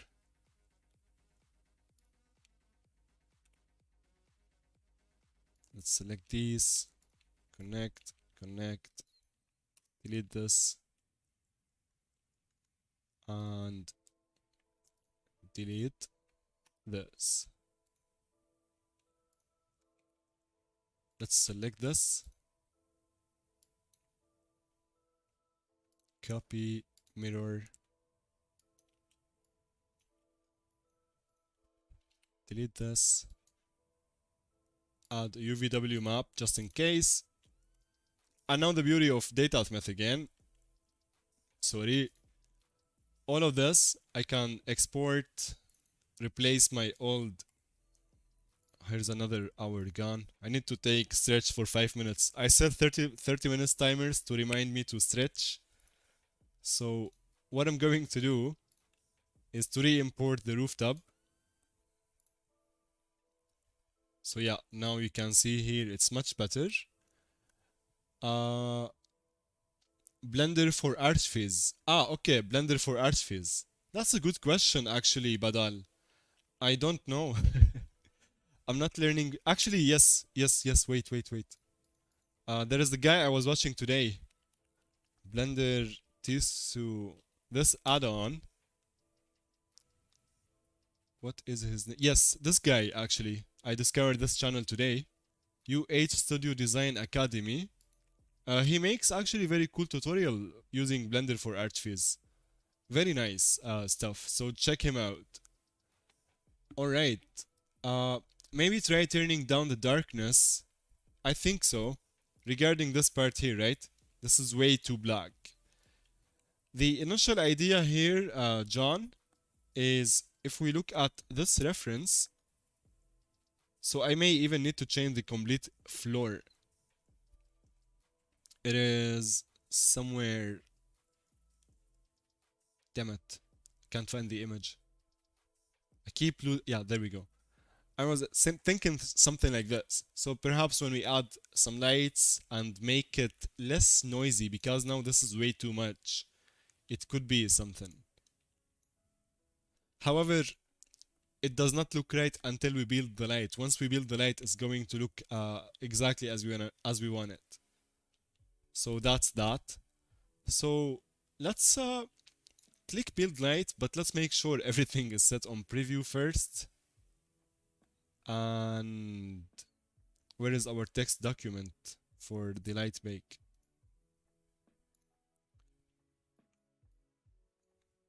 So yeah, low settings. I'm using GPU light mask, Lushuang GPU light mask. Xavier, not yet. Yeah. I took some time to rest. Good for you, buddy. Always rest so you don't burn out. And when you come back to your project, you feel good. And the project is getting in good shape and thinking a lot of business stuff still on fire. That's amazing. I can't wait to start our own project, Xavier. That's amazing, buddy. I'm glad to hear that. I look forward for another call perhaps this week to show me some of the progress you're doing, man. My call, Ari Pari, which is better, bring assets created in other softwares or creates it in Unreal Engine 4? So right now you still cannot create a lot of assets. Honestly, you can't create almost anything in Unreal. There are some basic modeling tools in Unreal Engine, but you cannot use them for production. So you need a tool like Blender, 3ds Max, Maya, Cinema 4D, anything where you do the 3D modeling or whatever, then export them to Unreal Engine. However, this project, it started almost all of it in Unreal Engine as block outs. So if you look at, like, actually, I don't have pictures, but everything was just boxes and whatnot. So I start with Unreal Engine for block out, then go to 3ds Max, do my detailed modeling, then send it back to Unreal Engine. John, John Art. By the way, John, you are new here, so welcome to the channel. Uh, Welcome to everyone who is new here. So the same for you, Michael, and Varol True Habibi as well. So yes, well, definitely make it lighter and more blue. Yes, that could look better. I'm going to try that now after the light bake. Badal, brother, I'm confused. Why are you confused, brother? You're modeling in 3ds Max and rendering in Unreal Engine. Is live sync on? No. So the reason I told you learn 3ds Max is because data math is very, very, very good. So I model in 3ds Max here and then I use export, alright? And then I export as datathmath, and I already know my file, so it's called rooftop.datathmath. And back in Unreal Engine, I simply click on any of these meshes I'm working on, which is the rooftop, and then I right click the datathmath file and click re-import and click import again. And it's like almost like a live link. So that's why I love using 3ds Max for this. It just makes me very comfortable. I stuttering. It's because I'm building the lights, guys. Oh shit. Sorry. If you lose my voice, just let me know so I can stop the light bake. But wait, actually, whoa. We have so many assets. Why don't you use the new GPU Lightmass? That's a good question, Namula. The new GPU Lightmass is still in beta, so there are still some errors. And I made a tutorial on that last week, why we should keep using the Lushuang GPU Lightmass. However, I'm very excited about Unreal Engine 427. There are so many new improvements coming to the GPU Lightmass, the official one. However, for now, if you use the current built-in GPU Lightmass, you see these problems here. For some reason, they exist. So with Lushuang GPU Lightmass, they don't exist. And this is a tutorial on how to download Lushuang GPU Lightmass in Unreal Engine 426, if anyone is interested. Okay, to make our light bake faster, I already separated some stuff. So for example, all these assets for now, I don't want them. I know they look good, so I'm gonna just hide them. And the same for the Kitbash buildings. So I'm gonna hide these as well. And we can take it one step further. We can Control X all these buildings, then go to where we have our maps, make a new map, call it background buildings B, double click, save everything first. It's my pleasure, Namula. And welcome to the channel as well. It's good to have all of you guys.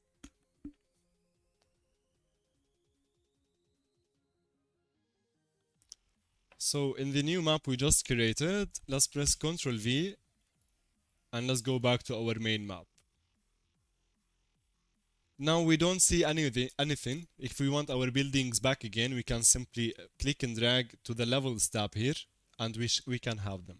For now, I'm gonna hide them and I'm going to actually change streaming method to always loaded. I'm going to hide them. Press Ctrl Shift S. Let's press Ctrl Alt 0 to check for our light map resolution. So what type of light map resolution we have across our project. So red is not good, is like way too high. So let's reduce this to 64.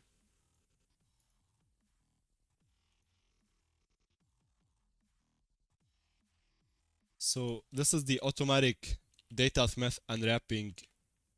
It's also not that good, it seems. So if you take a look at the UVs, We can enhance this if we go to build settings and set the mean light map resolution to a higher number, like let's say 256. It will just make them try to use the space better. But that's okay. This is not bad for now. So I'm going to press Alt 4 again and I'm going to build the light. It will warn me, hey, there are some levels that are hidden. It's okay. Mehdi, hi from Algeria. Thanks for what you do. I learned a lot from your channel, Jasim. Thank you, Mehdi. Thank you so much. I lived in Algeria for 5 years, by the way.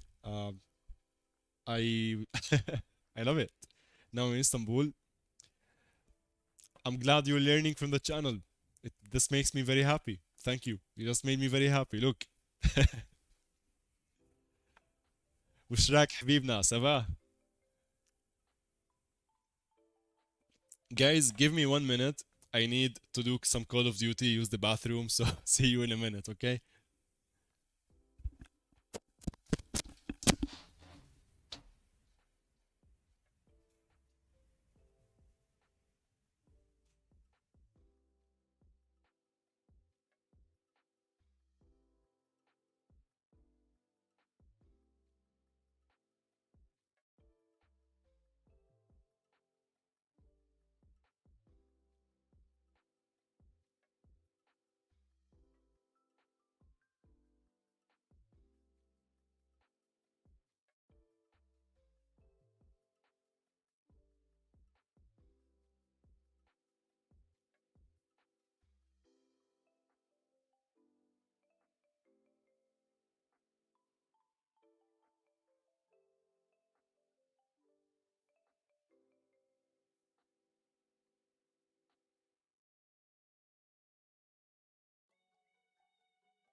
Hey,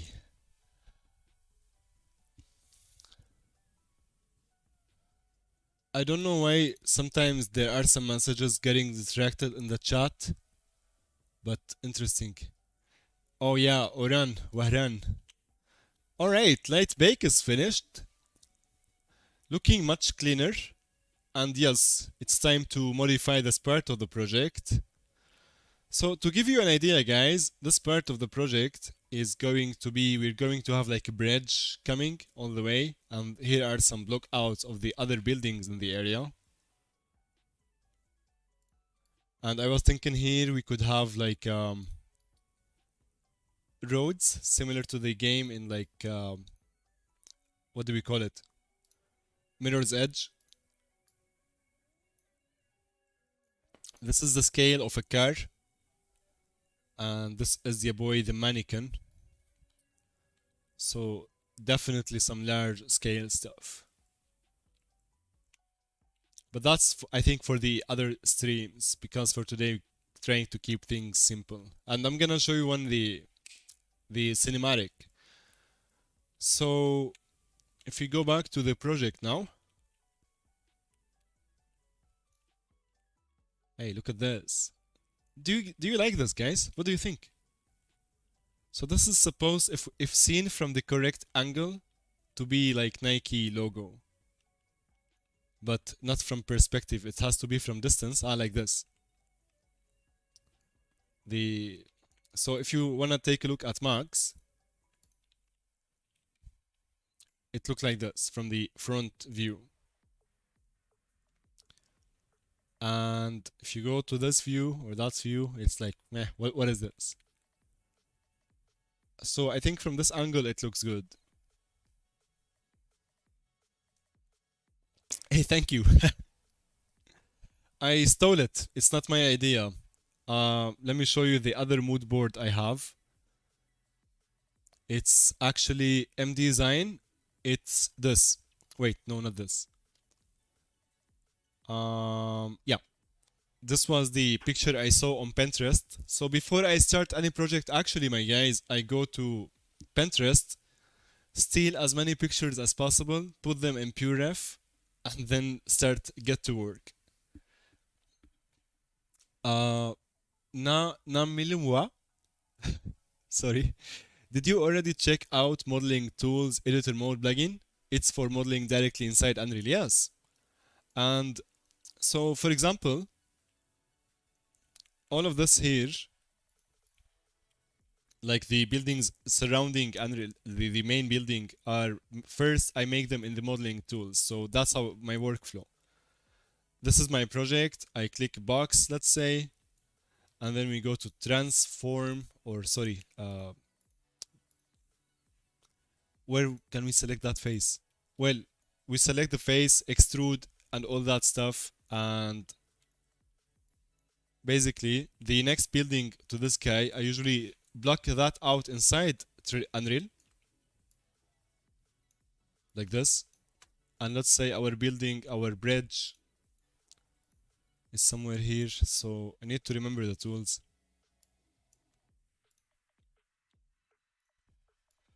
So like this. So basically, I like with the modeling tools here, you cannot do stuff like this. So or this. It's very hard. But for blockouts, like this building, for example, it's super easy, right? And it's encouraged actually. So these are improved so much. So I think with Unreal Engine 4.27, I don't know if they talked about them, but the ultimate goal, hopefully, from Epic is to be able to create everything in Unreal. But now it's kind of hard. It's like painful. So step by step.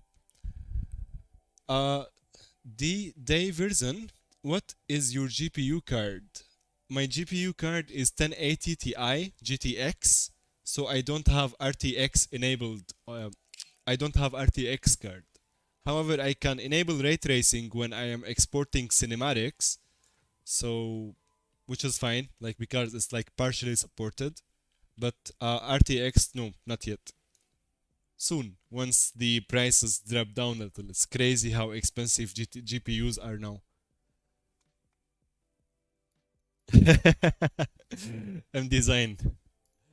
I mean, nothing is creative or original. It's like we all steal from everywhere, right? But thank you so much. That's a good one. I love it.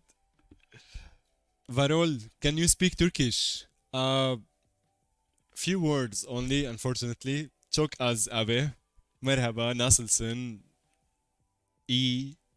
Sen. Teşekkürler. Just these little. Lahmacun. Lahmacun, of course. These words, not much.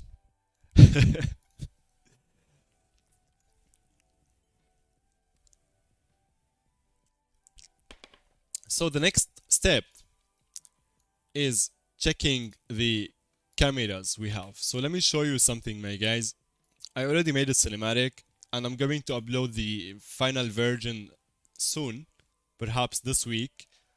So first, let me stop the music and let me raise the audio. So this is the old one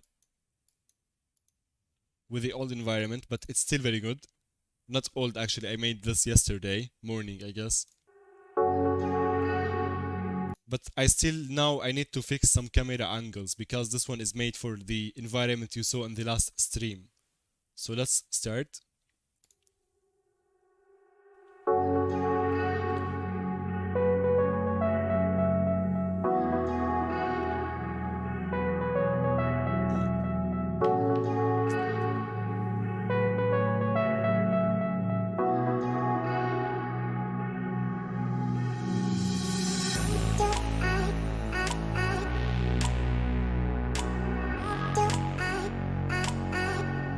There are like stuff here I hide.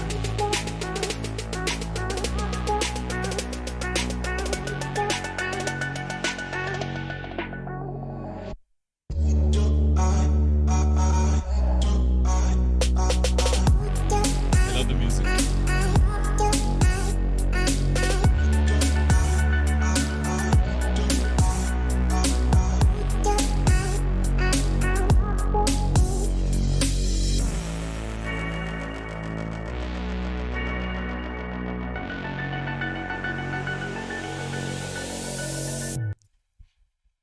What do you think?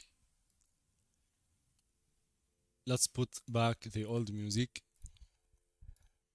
Now we need to fix some of these shots. So I will walk you through that process. This is how I create my cinematics. I create sometimes as many shots as possible, and then I edit based on that. So it's for me, cinematics in Unreal Engine is a process of a trial and error.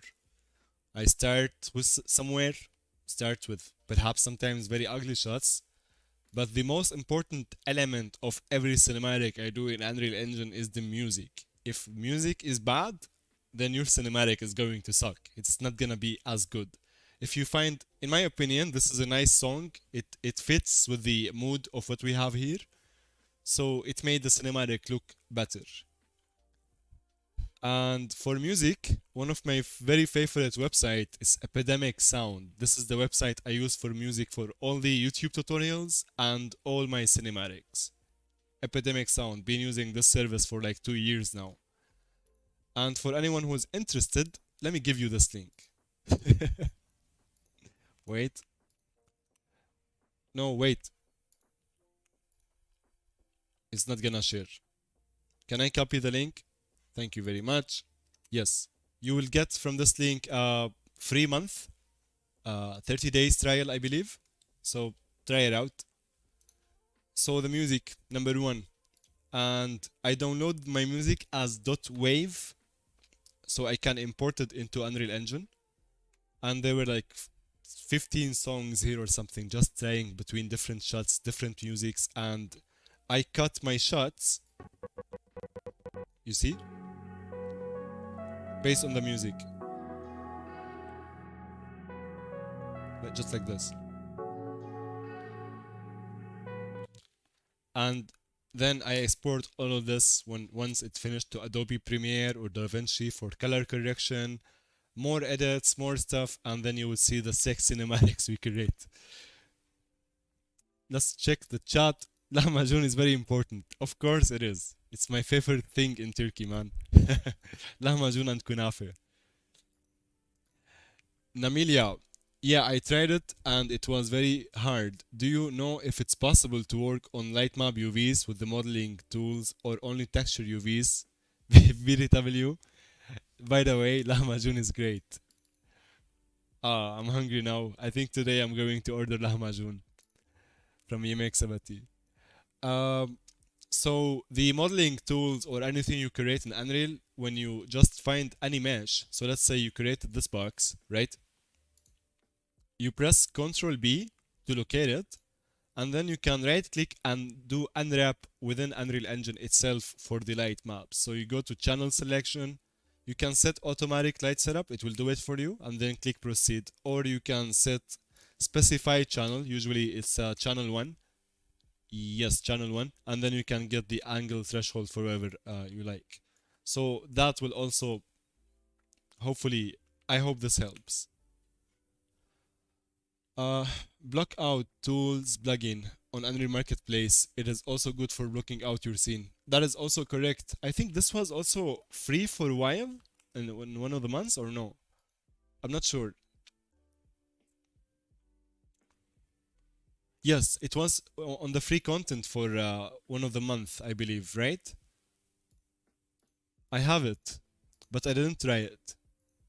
I should give it a shot. So thank you, M Design. Thank you very much.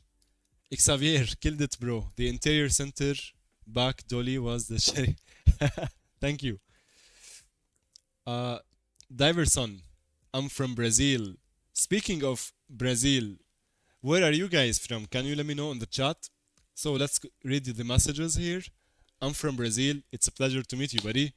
Do you spare project using level streaming? I am new to level design and I'm trying to find learning work pipeline. Do you separate project using... So on level streaming, I like to separate my projects like this. I make multiple maps, as you can see here. So there is now, if we, these maps here, one of them is for the background buildings, one of them is for the kit bash buildings, and the other is for the assets. And the reason I like to do this, it's let's say, hey, I'm working only on the outside area for now, and I want my light bake to be much faster. I hide them like this, and then I bake the light. It would take so much less time. And if you want to do the level streaming, you change the streaming method from always loaded to blueprint. And then from a place like the level blueprint, you can find the node load level or load stream level by name. So you can, for example, trigger this with a button or event begin play, and here you specify the name of the level. I hope this pronounce your name correctly. N Namila, do you export with movie render pipeline? Q? Thanks for, thank you. Usually I like to export, so because I already did my job here, so like there is a song and there is all, I export directly from here. So render this movie video from a sequence. So I export as one sequence. However, if I want to edit more stuff and all, like all these shots, for example, of course, we go to cinematics, movie render queue, click and drag all these shots, put them there, put all the settings and export. The reason I export like this is because I do my cinematics 50% of the work inside Unreal Engine and the rest is in somewhere else. So I don't need to reorganize all shots all over again in other tool. So let me show you, for example, how stuff looks in Adobe Premiere. Berlin. Nice. It's a pleasure to meet you guys. So we have people from Brazil, people from Berlin, from Algeria, Mehdi, from France. Xavier, it's actually Kha. So Xavier, why don't you tell me I pronounce your name not correct in our chat? So it should call like Javier. I think from Virginia. Nice, guys. It's a pleasure to meet all of you. Okay, Javier or Xavier, I'm very confused now. Once we do a call, tell me how I pronounce your name, please. I think I noticed some faces that were not smoothed on the sent counter. Yes, this guy is still placeholder. I didn't export the new one yet. So the racetrack. Wait, what are you doing? Oh shit. Yeah, this guy here. There are so many things still need to work on, but the semi-final one, it doesn't even have like turbo smooth and whatnot. So it's like this still. It needs some work. You got me.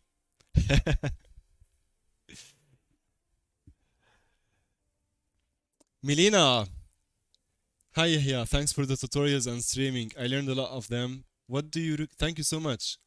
So, what do you recommend to use 360 captures, panoramic captures? Um, for videos, so it depends, Melina. Are you looking to create a video or images? Because if you want to create 360 images within Unreal Engine, you can do it. I forgot how, but I'm going to add this on the masterclass list since you already have access to the masterclass. Thank you so much, by the way, for your support. And for videos, unfortunately, I don't have an answer, but I remember your boy Jonathan Winbush made a tutorial on this, but on a plugin, so it was kind of expensive plugin, but I think it's the only way I know about. So this is the only way I know about regarding videos. I will add this to the R&D list though, and let's continue on Discord on this. It's good to see you here, Melina. Brooklyn E. Clinton, nice to meet you. Nice to have all of you guys. Xavier is alright. Javier is a Spanish pronunciation. MD Design, okay, Xavier, good, no worries. MD Design, Netherlands. Wow, people from around the world. Amazing. No worries, guys. All is good. So, NVIDIA Ansel can take 360 screenshots. Yes. NVIDIA Ansel, it's been a while for me since I tried it. It's Just YouTube it. There is the possibility to take 360 shots. Good one, Xavier. Thank you. Or you can use render target cubes inside Unreal. Check Ryan Manning. He shows both ways. Let's check it now then, because I would love to check real quick. See which tutorial it was.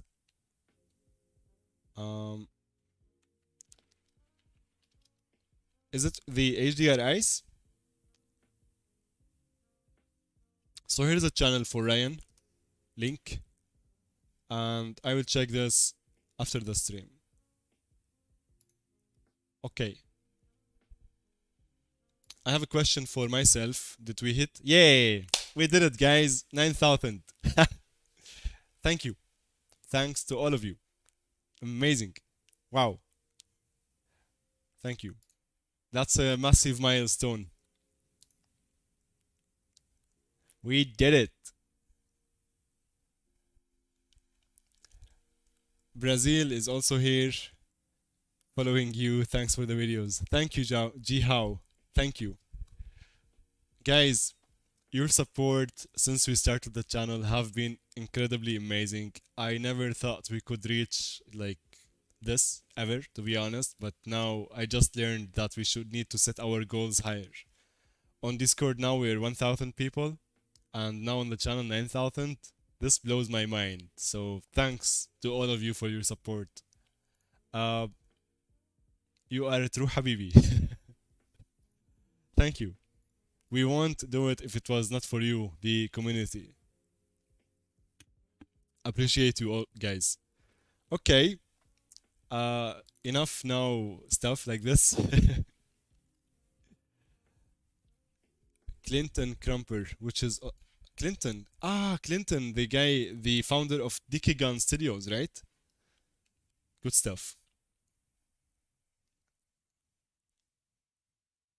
I'm going to check this, but thank you, Xavier.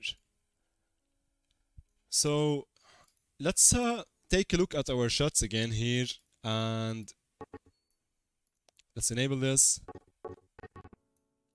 And let's just approve on these shots one by one. So this shot for me, also let's enable the buildings, not the assets.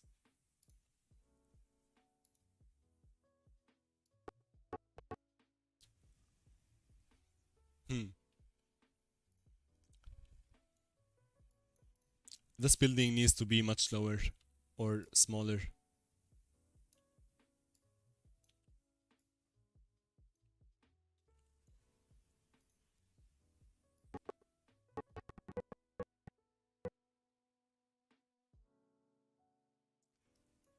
So also that's one of the ways I work. Actually this building can still be large, but it's way too close. So I still like to have some.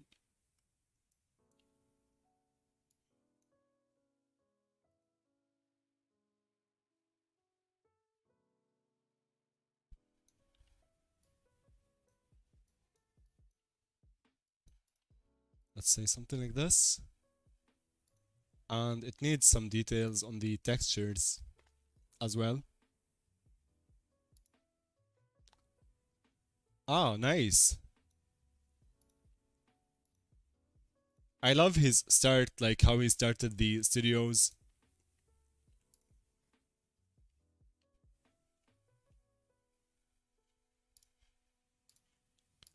So let's do the vista walls.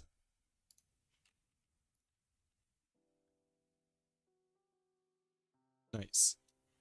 And this texture is a texture I stole from the marketplace.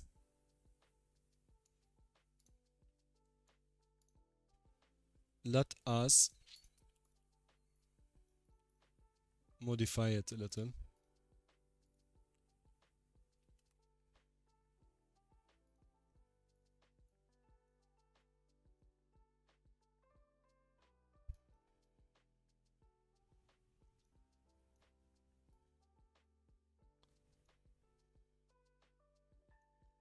And let's click save.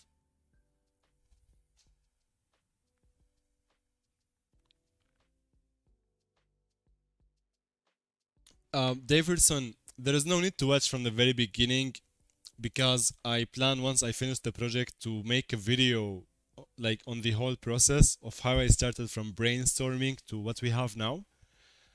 Because this is a project I started last year and I never had the chance to finish it. However, yesterday there were also some very nice tips. If you'd like to watch, I would welcome that. Um, but keep in mind there are hopefully soon, not soon, but in like 2 3 weeks, I'm going to make tutorials on this once I finalize it, or at least make some progress on the surrounding buildings, on the especially on these block outs. And thank you so much for your support.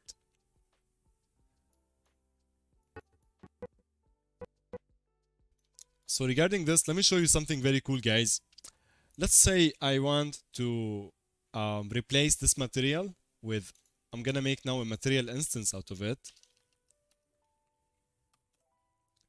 So basically, what we can do, all these git bash buildings, you can right click an asset, sorry, stay hydrated. You can select an asset and asset actions, select actors using this asset, and the engine will select all these actors for us. In this case, they are the glass actors. And now we can replace them with the Vista windows here. However, I only want the kit bash building, so I'm going to hide the background mount buildings here and do my selection again just to be sure. And now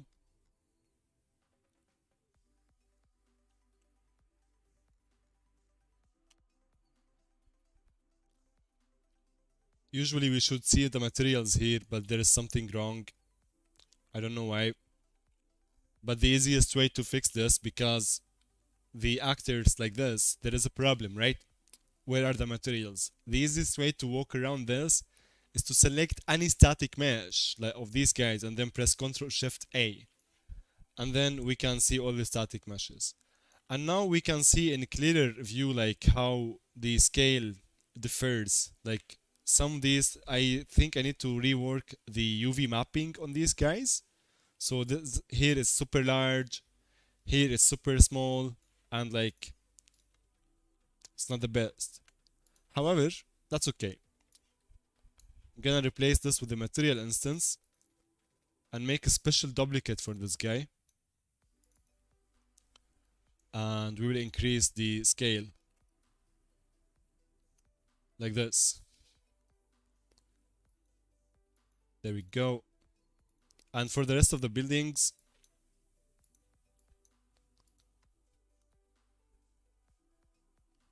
I'm going to make the scale slightly bigger. It's gonna be a fun project. So let me check the chat. Does anybody know some more about Unreal Engine 5?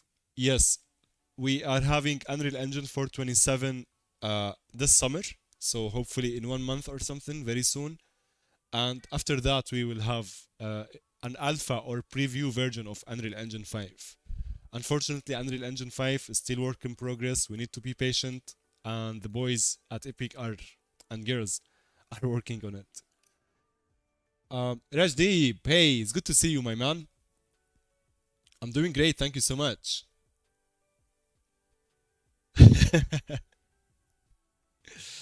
Yes, shortcuts are super important.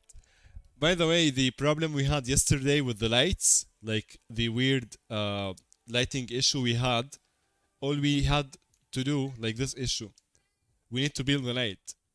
So building the light actually solved the problem here, but I mean, what if you want dynamic buildings, then that's a problem. So it is what it is. My cat is meowing. What do you want, bruh? I think he's hungry. Yes. Let me introduce you to Harun, guys. Ta. Let me. Harun, you wanna say hello? Wanna say hello? Look at this boy. He's hungry. Are you surprised? Are you good boy, Harun? Give me a second, guys. I need to give him some food.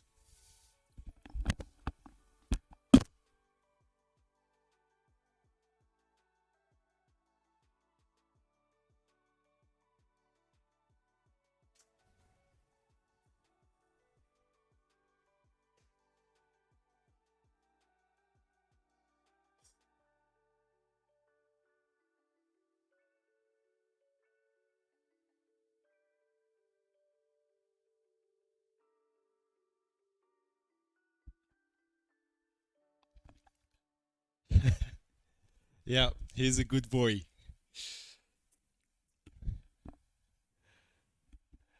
I love cats, man, especially in Istanbul. Good hungry boy.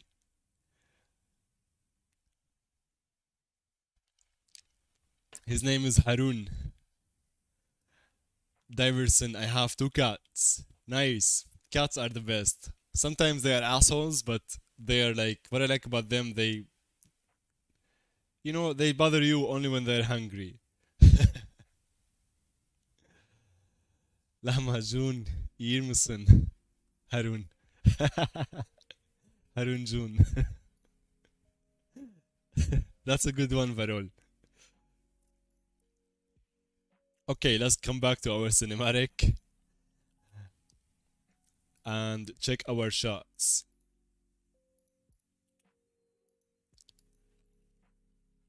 So let's unhide the other buildings, the background buildings, and see what we're. So, okay, because I don't want to. See, I have only one monitor for productivity reasons. Let's add another viewport and actually add one here, one here.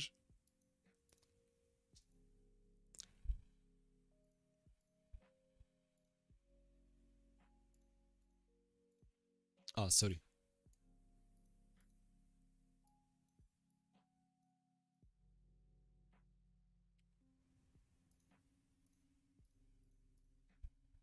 So the last active viewport is going to be the one that is stuck. So we need to click first, like on this viewport to activate it, then disable and enable the stuff.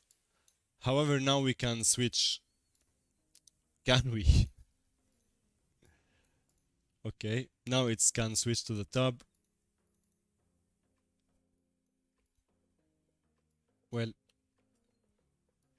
Morphe, enter the chat.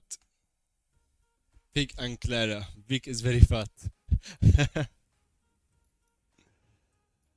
They love food, don't they? Well, Unreal Engine does not want to help me. So I think these buildings are way too close. So it may be not a very bad idea to distance them a little.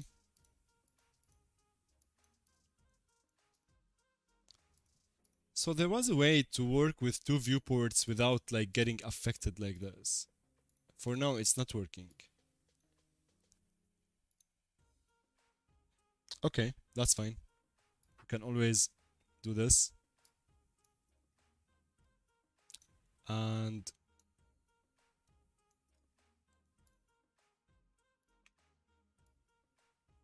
the problem we can't see anymore. I hate this song.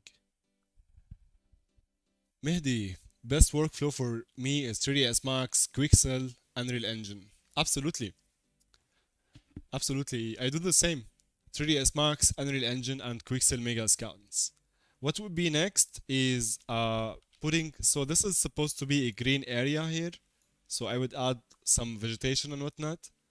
And the other buildings are going to be like some parks or something. So there will be so many Quixel assets around the scene. Uh, Stingy, what is the plan for this scene? It is a futuristic store, So here there are some Nike assets that I got from Sketchfab and the internet. And the ultimate goal is to walk around here and just explore. Like this is a demo actually I'm doing because we got so many requests in the retail industry because of COVID. So many people are moving to pixel streaming and showing their products online and like the metaverse and all that stuff. So that's long story short. So the ultimate goal of this is just a demo on our website and fun. The main goal actually is just having fun with the word building. So what remind me of the project, by the way, welcome to the channel. The first time I see you here. One of my favorite games of all time is Mirror's Edge Catalyst. I love the aesthetics and the environment design in this game. So as you can see here, I have a big mood board and I'm trying to do something similar. So that's the goal. The plan for the scene is to learn from it and make cool stuff. And the cinematic is one of the cool stuff. So I think this shot building behind it, I don't like this building. It's too close. So this guy can go away. It's not, I want to delete it because I still may want to reuse it. So let's do it like this for now. Okay.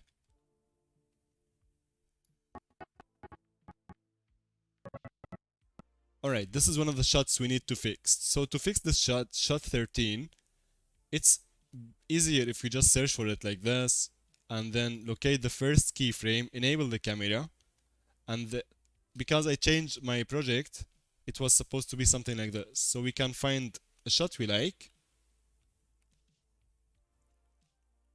this. That's dope, man. I never thought about the 3D product showcase. Thank you. Thank you so much. What first sparked this idea last year is the product configurators ideas. So we see a lot of product configurators, but all of them like they have black background or like not much to them. So yes, product configurators.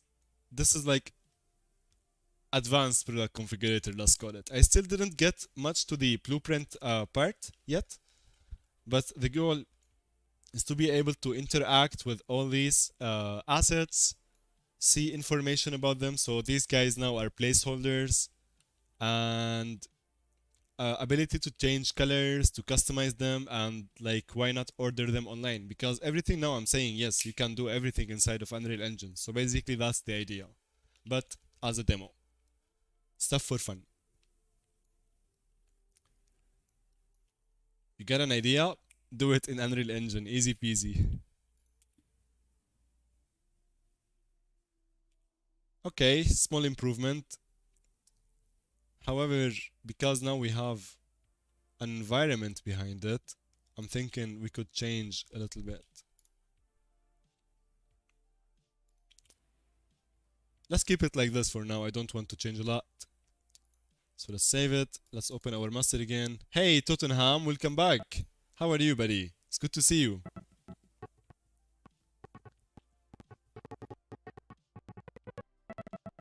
I love this shot, guys. It's like camera moving and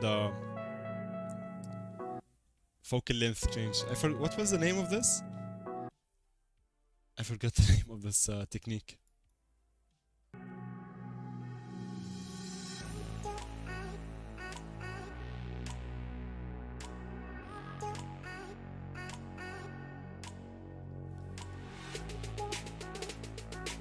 These are good.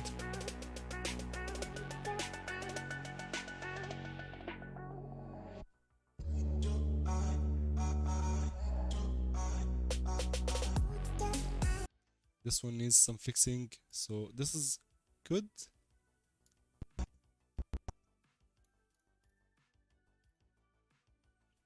This is not bad, so we can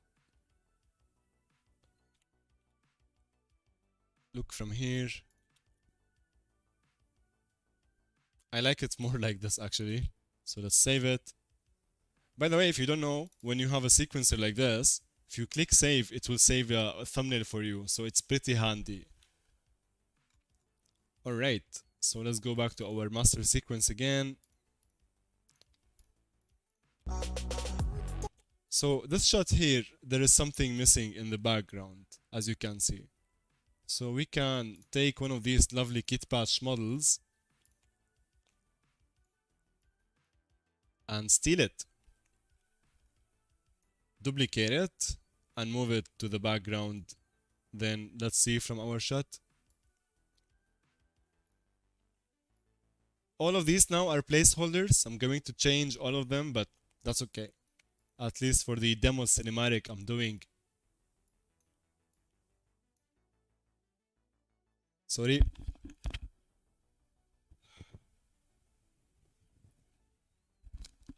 There were some trees in the other project, and that's, yes, trees are essential, especially when you speak of Utopia. That's a great thinking, Stingy. That will be hopefully next. And I completely forgot about the trees. Something that is very, very, very, very interesting about the game Mirror's Edge, that there are no trees, by the way, except for one area that is like super, super, super rich inside the city. But if you go like traverse inside the city, there are no trees, which is dystopian somehow, not utopian, right?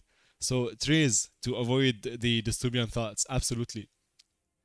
And these are the tree planters here. So this is supposed to be a large tree. It was supposed to be a large tree in the middle, but when the camera was like this, it was avoiding the view. However, in the old version of the project, we had some planters here, and they had some trees inside them, and it looked really good. And I can show you actually how it used to look like.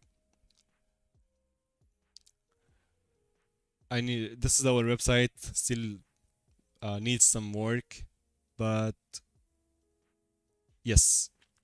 This is the old version of the project last year, and these are the trees we had, and on the sides, so the trees would make this look really, really good. Great. I love your thinking, Stingy. Good stuff, my man. And these boxes, I think I messed up the material, but I like the white material as well. So should we do the Vista material or the white?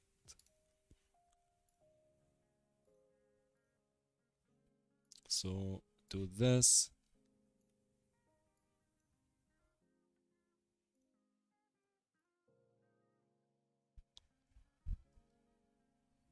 Um, I like this.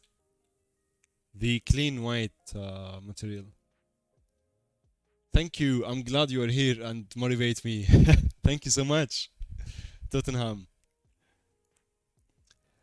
Mehdi, the water material is the default white material in Unreal Engine.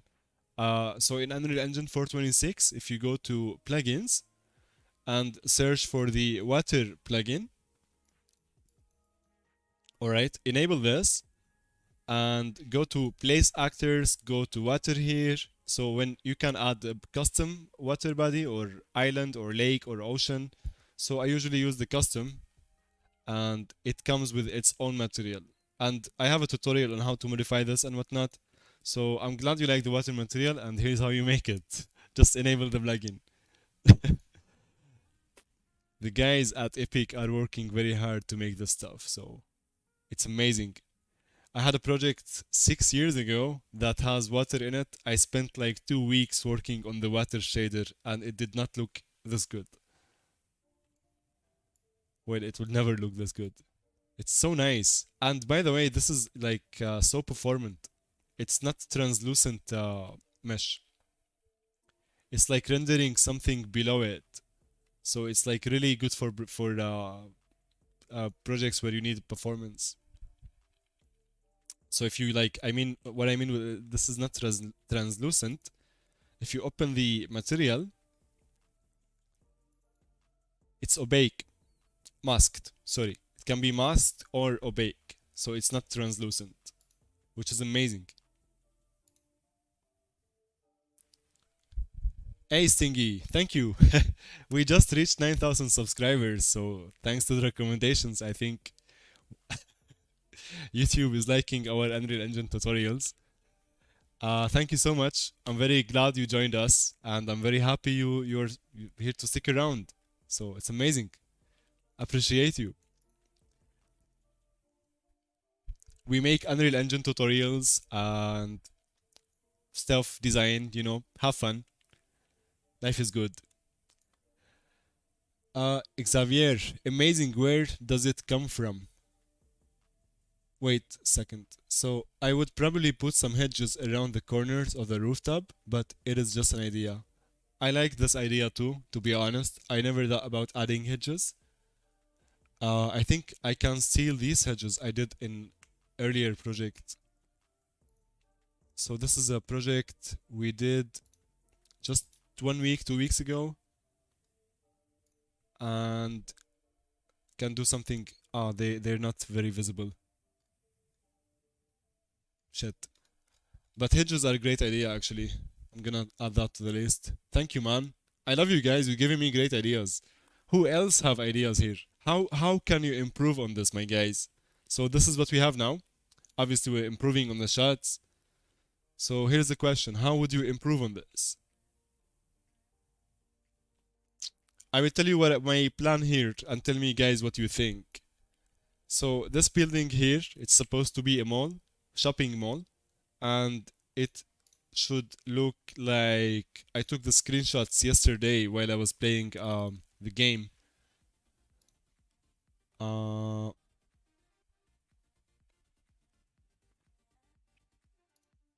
so this is the initial plan. Yes, found them. Like this, right?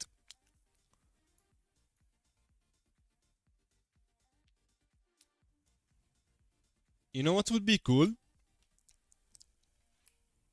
Let me try that now. I just remembered that. So let's open the bridge city. Stuff like this would be also very cool in the ambience. There is a from the shooter demo I stole some particle effects. I'm going to migrate them to the project now. Xavier, can you elaborate? I did not understand your question. Varol, because we're all true Habibis. Hell yeah for that.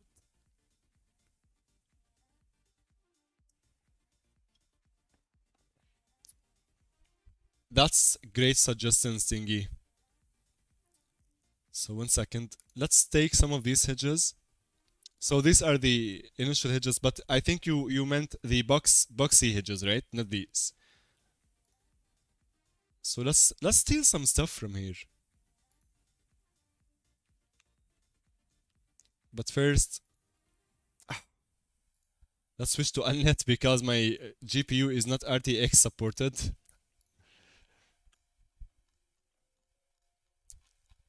Uh, let's do this. So Control C. I love the orange suggestion. Oh, Xavier, the water it's made by Epic.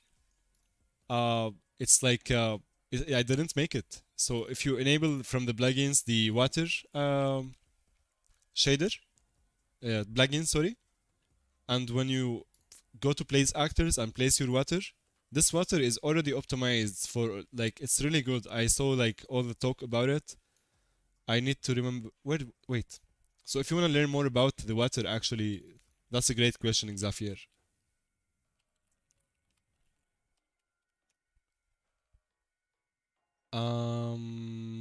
Yes, this presentation, the deep dive into the water, he speaks about the performance here. So because it's being used on Fortnite across many devices, etc., etc. So in this part, he speaks about the performance and whatnot. So I think this is I'm gonna try this on VR, so see how it works. So if you wanna like also he here like the basics and the there is so much good stuff in this video. I plan to make similar one, but that's just smaller. Is VR division style. Let me read the chat. Stingy, I love the idea of the abstract orange lines. You mean the store here, right? Because we already have stuff here and the part here. Ah, we can have like gravity stuff across the whole building. So let's see if there is something nice.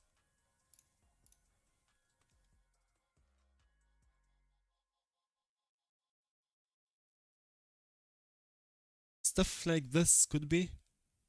Yeah, yeah. This as well on the floor. Nice, dude. I love you. You are Habibi level 10. Verol is gonna get jealous now. Okay, okay. Great stuff, guys. Keep learning from you guys. It's amazing. Okay, nice.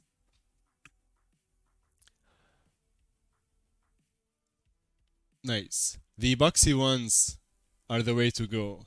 We can put the boxy hinges on this side, perhaps, all the way. I think it would make it look really, really good. Absolutely. That's a great idea too. Thank you so much. don't be don't be jelly Barol. You're Habibi level 12. Okay? But let's try these for now, see how they will look. So select this, this, and this. Wait, before we migrate anything, because I want the materials to migrate as well, we can assign the material on our static mesh. Varol, it's very nice to have you here today, man. I'm very happy. Welcome to the VR Division gang.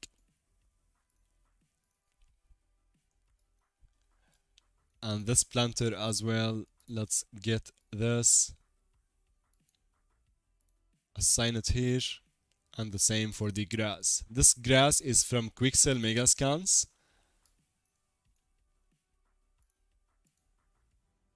Alright. Now, to export this stuff, I'm going to select these three assets, press Ctrl B, then Asset Actions, Migrate. It will tell me, hey, I'm going to migrate all of these, and I'll say, Jesus, all of these just for 3. It is what it is. Let's locate our project. If I only can remember where is it. Ah, VRD, no. Projects. S, Nike, Nike. Sometimes I wonder how I can navigate these folders. Then next, let's select all of these assets. So because we migrated everything now, take a look, guys.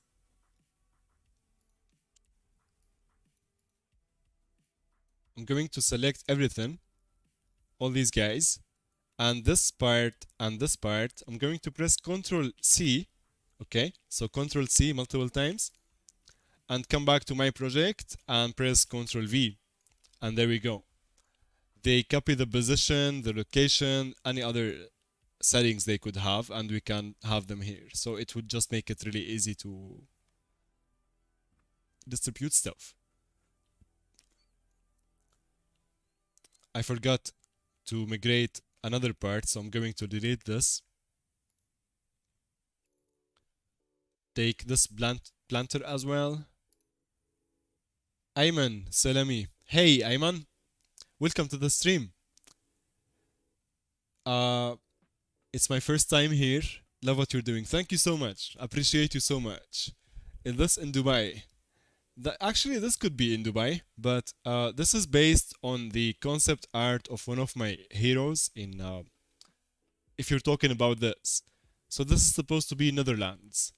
We will talk more about this project soon, but the guy who made this is Leon Tucker, a concept artist. He's my hero. I love that guy. And in like 15 days, we're going to reveal so much about this project. And the other scene here It's just from my imagination, and the game mirrors Edge. This game. Budge, hello, buddy. How are you? Varol, I don't know why this happened. Yes, you are, brother. You're the only Habibi here. Hell yeah. Welcome, everyone. Welcome. Especially you, Varol.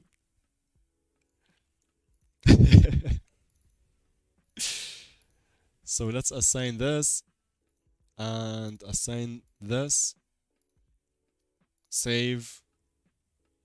Press Ctrl B on this asset, then migrate it. Click OK, click select, and let's not override anything. So let's select all these guys again, this planter and this planter. Ctrl C, and let's come back here, press Ctrl V.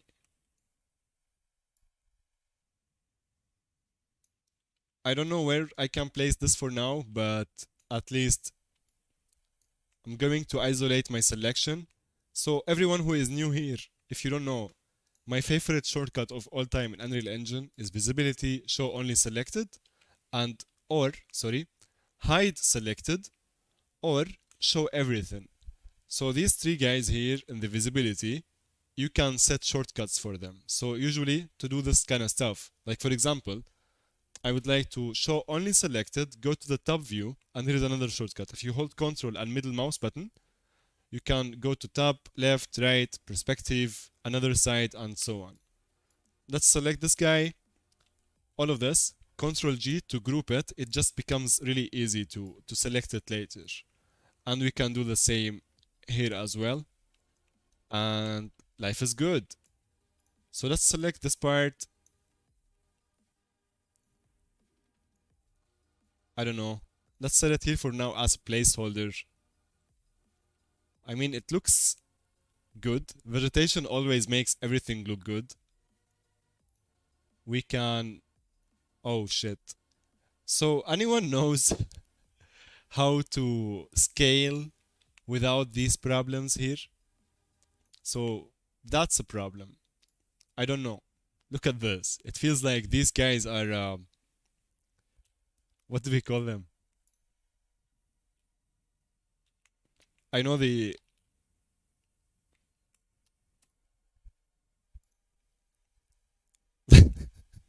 like these. You know what I mean? So...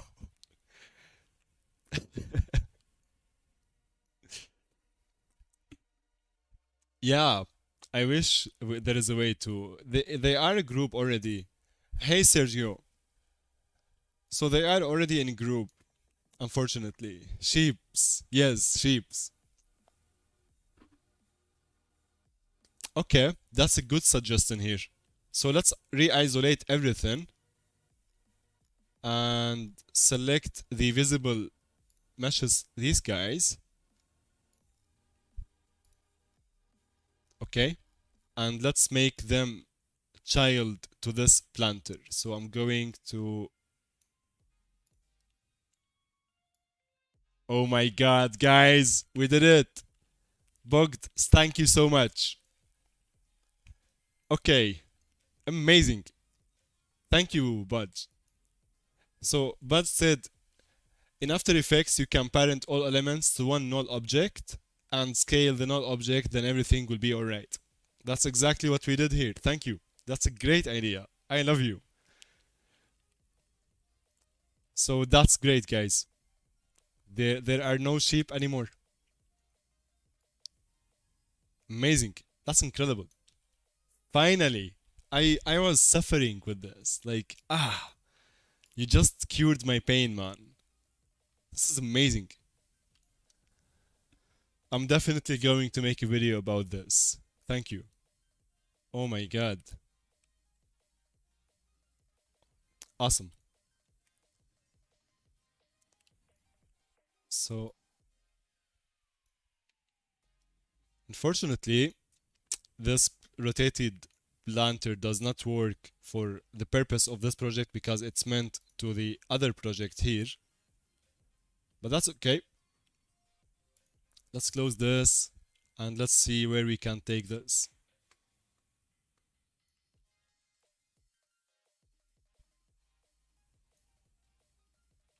Can we do something stupid like this?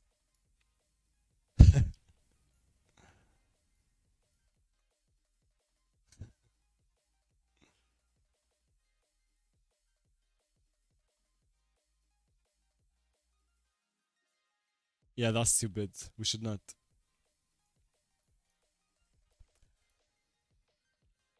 So, yeah, let me read the chat.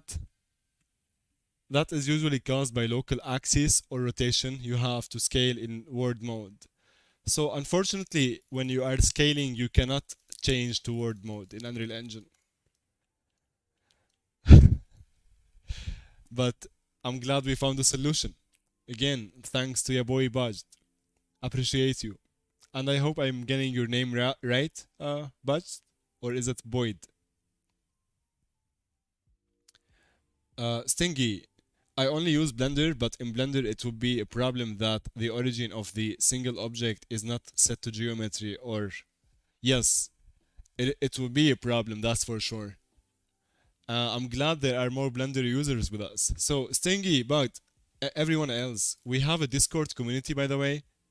We just 2 days ago we reached 1,000 members, and there are also Blender users. I started learning Blender since 2.8. I ask questions, and if you're learning Unreal Engine, we have channels for Unreal Engine. We have video ideas. If you have ideas for videos, I don't know. You can share your work, share your portfolio. You can introduce yourself to the community, and everyone is welcome. The link is in the description, and here is another link for everyone who is new here today. I would love to have all of you, my guys. Sheeps on the wall. Merging meshes could work, but I mean, yeah, it's one of the annoying stuff. Xavier. So I'm glad we found a solution immediately for this. How much time it took you to learn Unreal Engine? A good question by Ankit Butula. Uh, I started learning Unreal Engine since it was free, so that was 6 years ago, and I've been using the engine daily ever since. However, let's say you wanna learn Unreal Engine from scratch in visualizing architecture, like I don't know, let's say stuff like this. There is a class one. Where is it? If I only can find it. So this was my first project ever. I did this project 6 years ago. Let me just turn on the music. This project took me about 2 months, 2 months and a half, trial and error. However, I did very stupid things. For example, every single wall I unwrapped it manually. So inside 3ds Max, what? I had like 70 walls. I go like this is the wall. So I go here, unwrap, modifier, then move this to channel 2, abandon, open new VW editor like this, go mapping, flatten mapping, and then do this. I did this on every single mesh you see inside this project. No scripts have been used inside this project, which is totally stupid, but I didn't know anything back then. So it took me like 2 months and a half, 3 months to make this. And I think now it would take much less time. So the learning curve for Unreal Engine, I mean, this is why there is like Fortnite, Twinmotion, and Unreal Engine. Fortnite, of course, for kids, the creative mode. Twinmotion is for architects and people who would like to get things out really fast, and Unreal Engine for the industry veterans. To get you started, I think a good learning curve for this is like 80 hours or something. And in this project, the blueprints, the like basically everything. So not only the modeling and whatnot. The UI animation. So it's also on the channel, check it out. But I mean, it's like 2015. Oh my god. Guys, times go fast. Jesus. So yeah. Wow. Good old days. So that was my first project. However, And Kit, we have a free class on the channel. So quick advertisement time, guys. Sorry. Go to the playlist and the channel, and there is a playlist, full workshop on making a very nice project, which is this project. Yes, and there is also free download file for the apartment. So there is the work, the process of making this project in Unreal Engine in 90 minutes. You can watch it and you can apply it, and it would take you like what, 2-3 weeks to learn everything. Not everything, but watch this. Join us on Discord, share your questions, share your problems, and it will be a pleasure to have you. Also, there is a free download link for this exact apartment if you don't want to download stuff. So you can also go to ArtStation. Actually, it's on Gumroad. So go to Gumroad, our Gumroad here, and grab this. And give me a rating, 5 stars. 5, not 10. Alright? While you're at it, final time, check out our Unreal Engine Masterclass. I'm gonna stop advertising for now. Let's get back to work, guys. So, good old days, go away box. And let's go back to our cinematic here. Stingy, I wouldn't just cause it's realistic, the hedges can't really grow out like that. Yeah, absolutely. Should not be sheeps like here. Stingy, again, welcome to Discord, my man. And it's a pleasure to have you. I'm very happy. Awesome, guys.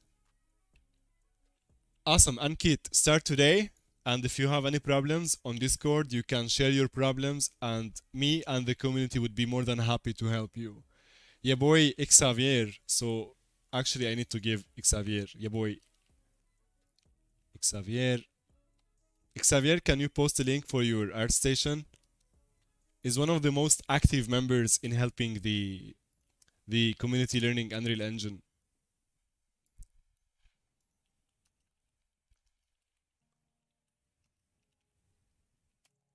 So there are people like Xavier here helping us as well. So like the students learn Unreal Engine and all. So also check out Xavier, guys.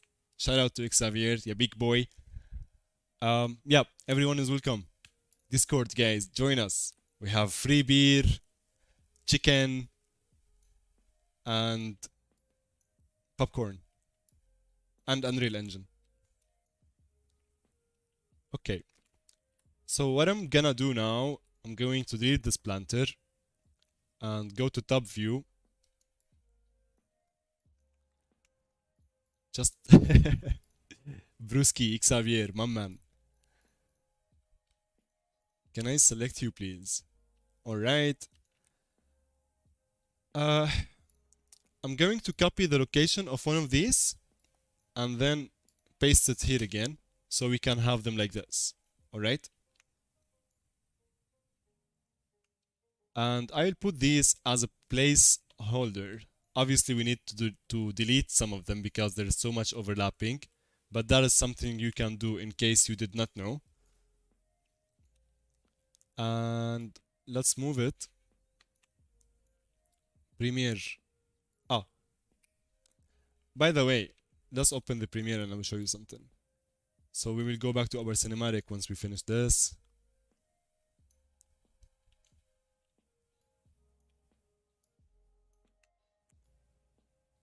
Let's see how this is going to look. Not bad.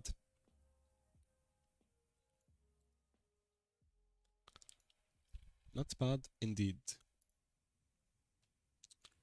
So this part,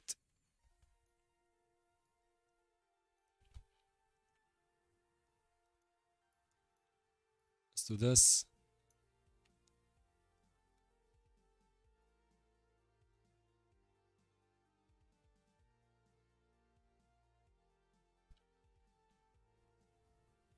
Yeah, I should not do this. Should do something specifically designed for that. So here are some old water planes. And let me continue the process here. So once we do our cinematics and all, I export everything to Adobe Premiere, right? And this is the old cinematic. I didn't share this at all yet. So this is what my sequence looks like, right?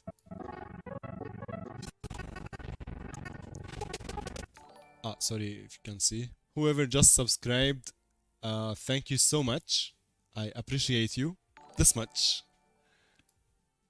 And there is something wrong with the alerts. So I don't know, but again, thank you everyone who just subscribed.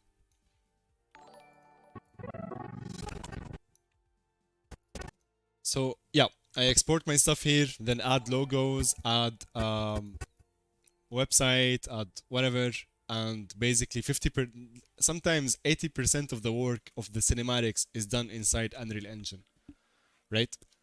So that's why I love the sequencer inside Unreal Engine. And when there are clips like this with no shot, I just make them black because fade in, fade out. So if you listen to the music, I don't know if you can hear.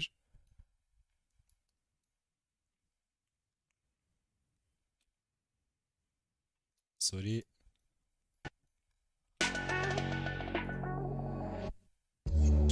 Right? So in these parts here, when I export, usually disable this, but what I do here, so here's a fade, I add a keyframe, add another keyframe, add a keyframe here,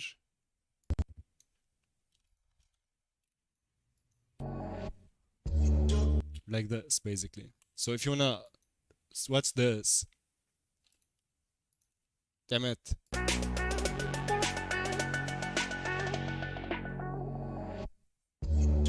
Right?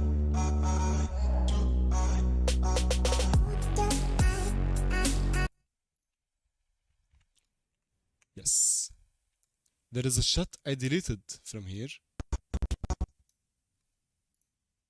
Ah, interesting. Where did that shot go? Well, it is what it is.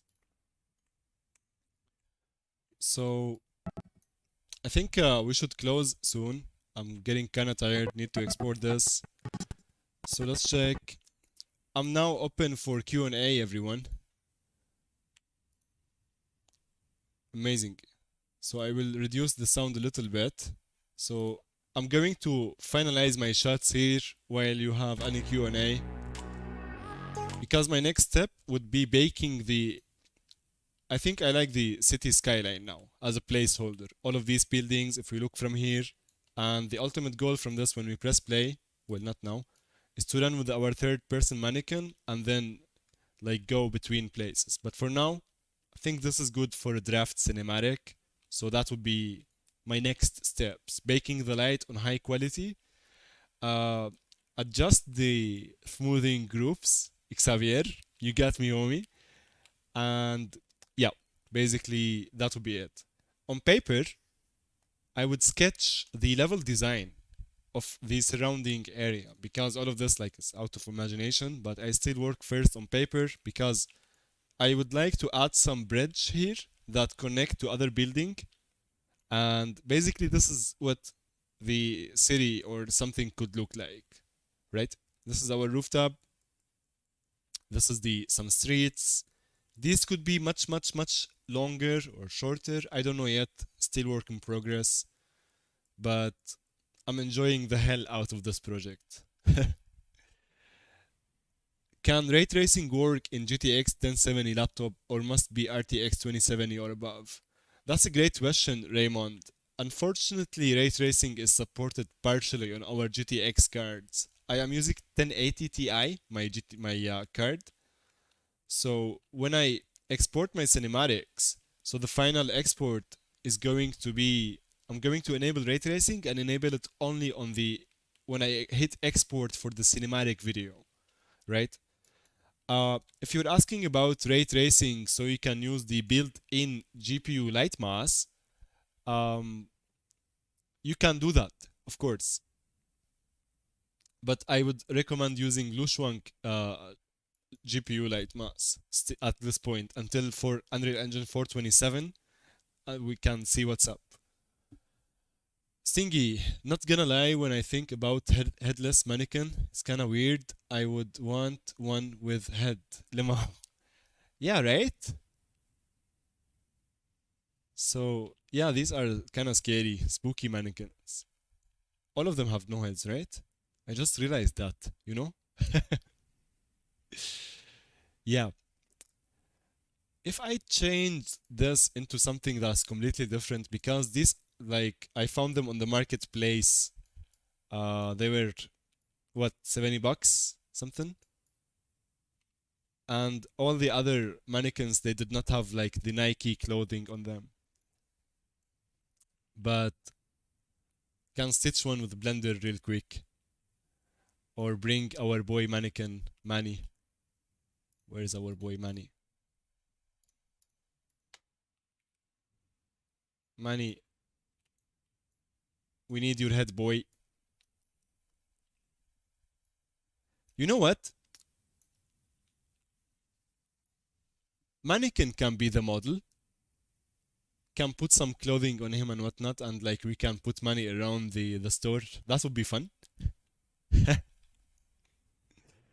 What I wanted to add actually next as well is if you search for the Unreal Engine Marketplace free for the month, there are some nice asset pack with poses and stuff.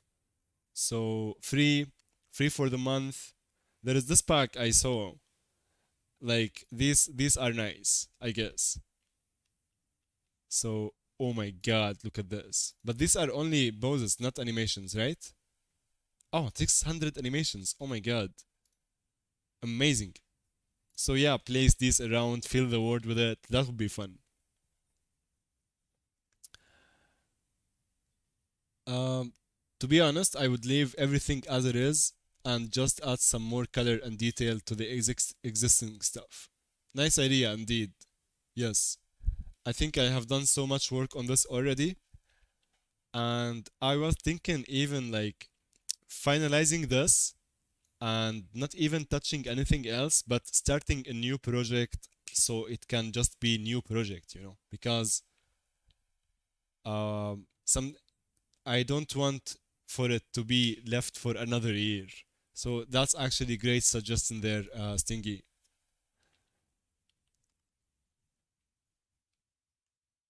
Working around the store would be nice. Yes, with the first person view, I had like you could click on stuff. But yeah, I think I'm gonna take Stingy advice. Just do similar small things, add colors, make it more, bring it more to life, and close it, then move on to the next one. However, the next one is going to be also heavily inspired by this game, but I think I will have more control because it's gonna be just the next one. Yeah, good stuff, guys. Thank you. Namila, you should try these and maybe combine them with metahumans. Great thinking. Yes, nice. I like these ideas, guys. Thank you. All right then. If you could utter water falling, that would be great. That's a great suggestion, Mehdi. I think we could do stuff with the water. So wait a second. I mean, it does not have to be falling because that's for a different project. It can be like organic project. Xavier knows. Uh, but stuff like this could also work, like this, you know, and the shader. I'm gonna try this as well. But thank you again for helping us today with the scale stuff. You are amazing. I'll see you soon, buddy. Everyone, thank you so much. It's time to go now then. We reached 9,000 subscribers. Thanks for your support. I love you guys. And I will see you hopefully soon. Again, I'm gonna let you know on Discord every time I go live. And expect new videos this week on the channel as well. On Yaboy Twin Motion. Been having fun with it recently. And we will continue our lighting tutorials on the CPU and the GPU light mass. So expect that also soon. And the massive update on our masterclass on Gumroad. Go get it now. It's fun. Other than that, thank you everyone so much. I'm glad you learned, Namilwa. I'm very happy. If you are guys learning from these streams, then mission accomplished. That's the whole goal. Learn from you and teach you something. So that's what I love about these streams. Then I know mission accomplished today. Amazing. Kiss Haroon for us. Haroon, they love you, bro. Guru Shuruz Varul. Thank you. I'm going to order Lahma Jun now and render out my cinematics. I can call this a day. It's been a pleasure, everyone. Thank you so much again, and I will see you in the next one. Cheers. Bye bye.